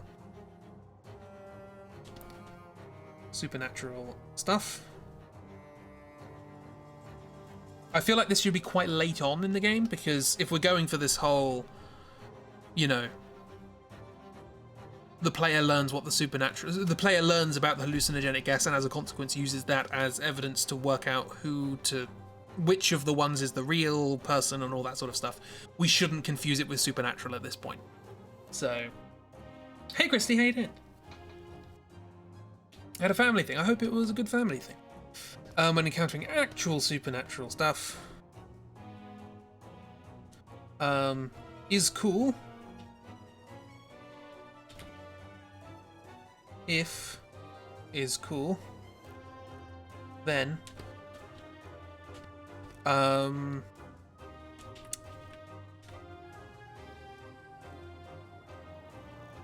clue that this isn't fear gas.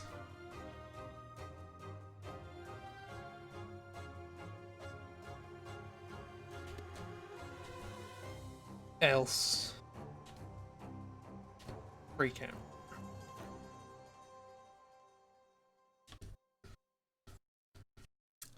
And then so Fliss is essentially Fliss and her pragmatism, not her spiritual beliefs.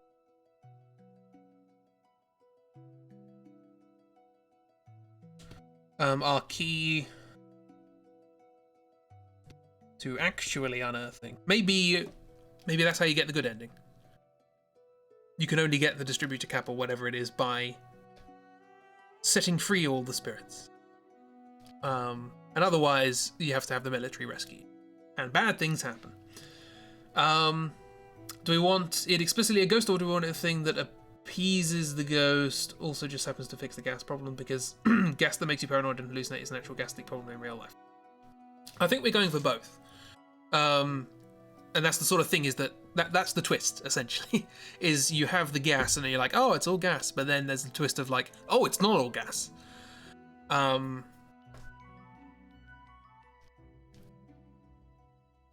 Again, you can take and leave that idea. I don't necessarily think it's better or worse, it's just different, and I prefer it. So, our key is actually confronting. Let's say resolving supernatural plot. Not plot. Supernatural.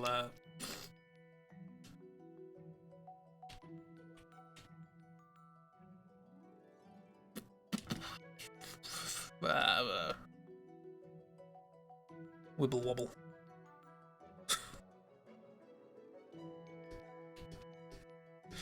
Right, and then endings. Who knows? Because alas, that is not all we have time for. So I think we came up with some cool ideas. Yeah, this was good. I must say, I obviously, some of these ideas were mine because I had them when I was going through and just trying to work out what the actual game was. Some of my favourite things in here are the stuff that we sort of came up with together. So that's cool. Maybe the ghost took the What's it called again? The thing that makes the boat go new? The distributor cap.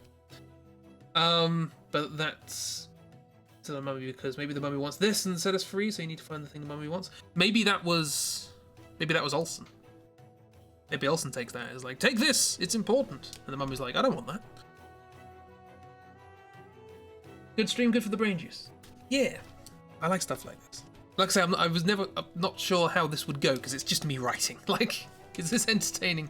But the interactive elements of these are always the best bit. Just discussing ideas and chatting about it.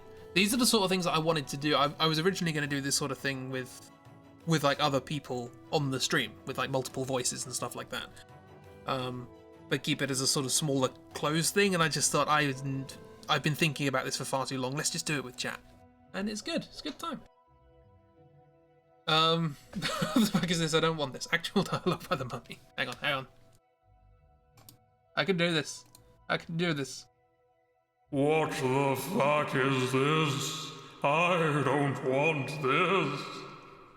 There you go. That's what a mummy sounds like. So hopefully that worked. I can't hear that, by the way. I don't know what that sounds like. Hopefully it worked. And it wasn't just me going, whoa. Yeah. So yeah, we came up with some good stuff. I think the coolest stuff. Well, I mean, we basically got the four. We've got the characters doing things. That's the main thing. We've got the whole story with Conrad searching about his past and the strain that can have on Julia, and Conrad.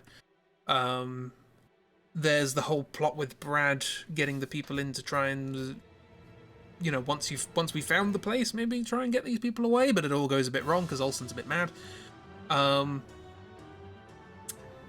We've got the ring thing of whether or not Alex believes Julia about the doppelgangers, and as a consequence whether or not he notices the ring missing and all that sort of stuff on the doppelgangers. I am a daft nugget and I'm proud. Characters are actual characters, something happens, yeah. Ancient gnarled hand lifting it up from the coffin and lobbing it back. No littering. And Fliss having agency and being the key to everything by just being pragmatic about everything. But this is cool stuff. I like all this stuff. As well as a whole bunch of other things, which I forgot about.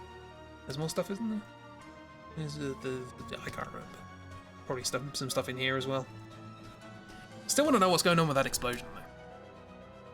Feels like there should be more. Anyway, that's the thing. We did that. I wrote a lot. Yeah, so if I ever play any games with underwhelming plots again, I'll be enthusiastic to do this. This was a good time. Yeah, maybe I'll give you guys a bit more notice than less than a week. So next time, you have 5 days to both watch playthroughs or play the game yourself and formulate your own ideas. So it's have a bit of a longer thing than that. The explosion was the pirates throwing a bomb on the boat and Conrad threw it on the grill because he's smart. Like I said, I don't know what it would be. It just felt so weird. It's Chekhov's bomb. Yeah, I don't know. Yeah. Anyway, speaking about not paying attention to the story and writing our own, Tuesday, Citadel of Chaos. We continue with that. We're getting there. There's not an awful lot of places you haven't been yet. We made Conrad smart. Oh, 50% increase in intelligence means 3 brain cells. So I wouldn't say smart, but smarter. Yeah. So Citadel of Chaos Tuesday. What did we do last time? We did stuff. We found a rope snake. Why is that the only thing I remember? Oh yes, we met the wine butler, who was nice. We gave an opportunity for character growth though. Yeah. To be fair, he does have a bit of character growth in the base game. Killed a leprechaun, definitely did that. Absolutely. What else? Something else. Can't remember what.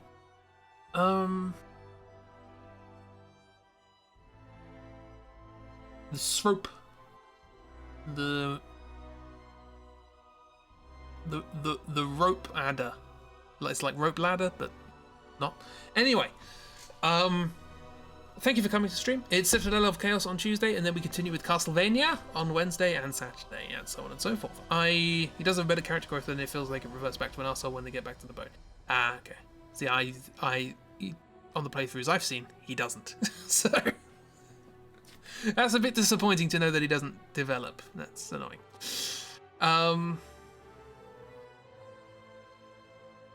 Ludwig is scary? What? Ludwig? What? Who? Oh, there was the fact. Oh, right. I'm bad. I'm bad. We know this. Memory, inattentive, not paying attention. Push him off the boat. He can swim. He says he's been diving a couple of times before. That's good enough. Yeah.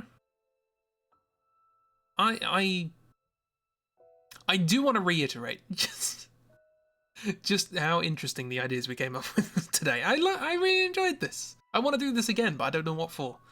So this is making me feel like I should do the idea where we do a draw through of Final Fantasy VIII, but if you can come up with a better idea than what the plot actually does, we do that instead. We probably won't do that, don't worry. He may be an arsehole, but you like it. He's you feel like he can be better. You feel like just no one's told him not to. He can pick up those dollar bills, yeah. He needs somebody to really show him just how much of a prick he is, and he's like, oh, sorry. Don't defend his... I'm not defending his actions. I'm saying that he can be taught. There's a difference. You know, if I get a puppy and they piss on the carpet, I'm not going to go, well, better get rid of them then. No, you teach them not to piss on the carpet. Feed them to the pirate.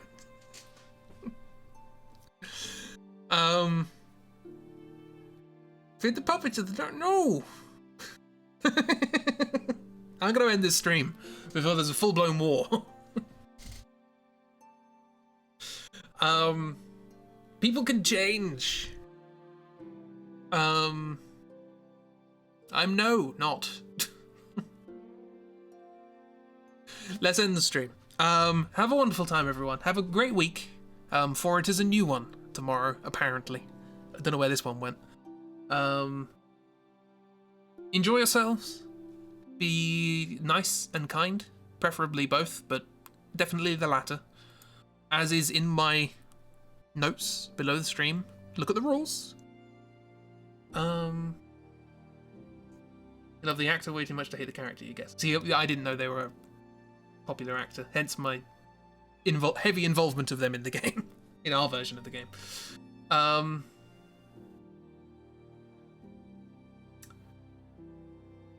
are we talking about? What?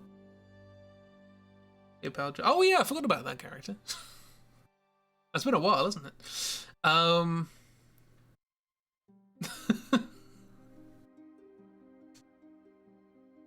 What were they called? Ranger or something? What was it? Can't remember. Anyway, it doesn't matter. Have a wonderful week, everyone. Enjoy yourselves. Continue your argument. Tied up, that's it. Continue your arguments in the chat. I will find music to play in the background. Let's do... You know, what better for the spooky times? I just... As I say that, I scroll past the Monster Mash. That's very tempting. I don't want to play the Monster Mash on stream. You don't know who Jindosh is, but he's terrible too. Yeah. Well, you're not there for the Dishonored 2 playthrough.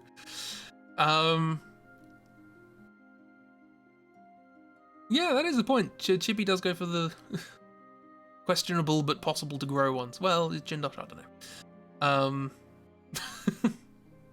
Let you all have... it's going on in Discord now. Have a wonderful time, everyone. Enjoy yourselves, and goodbye.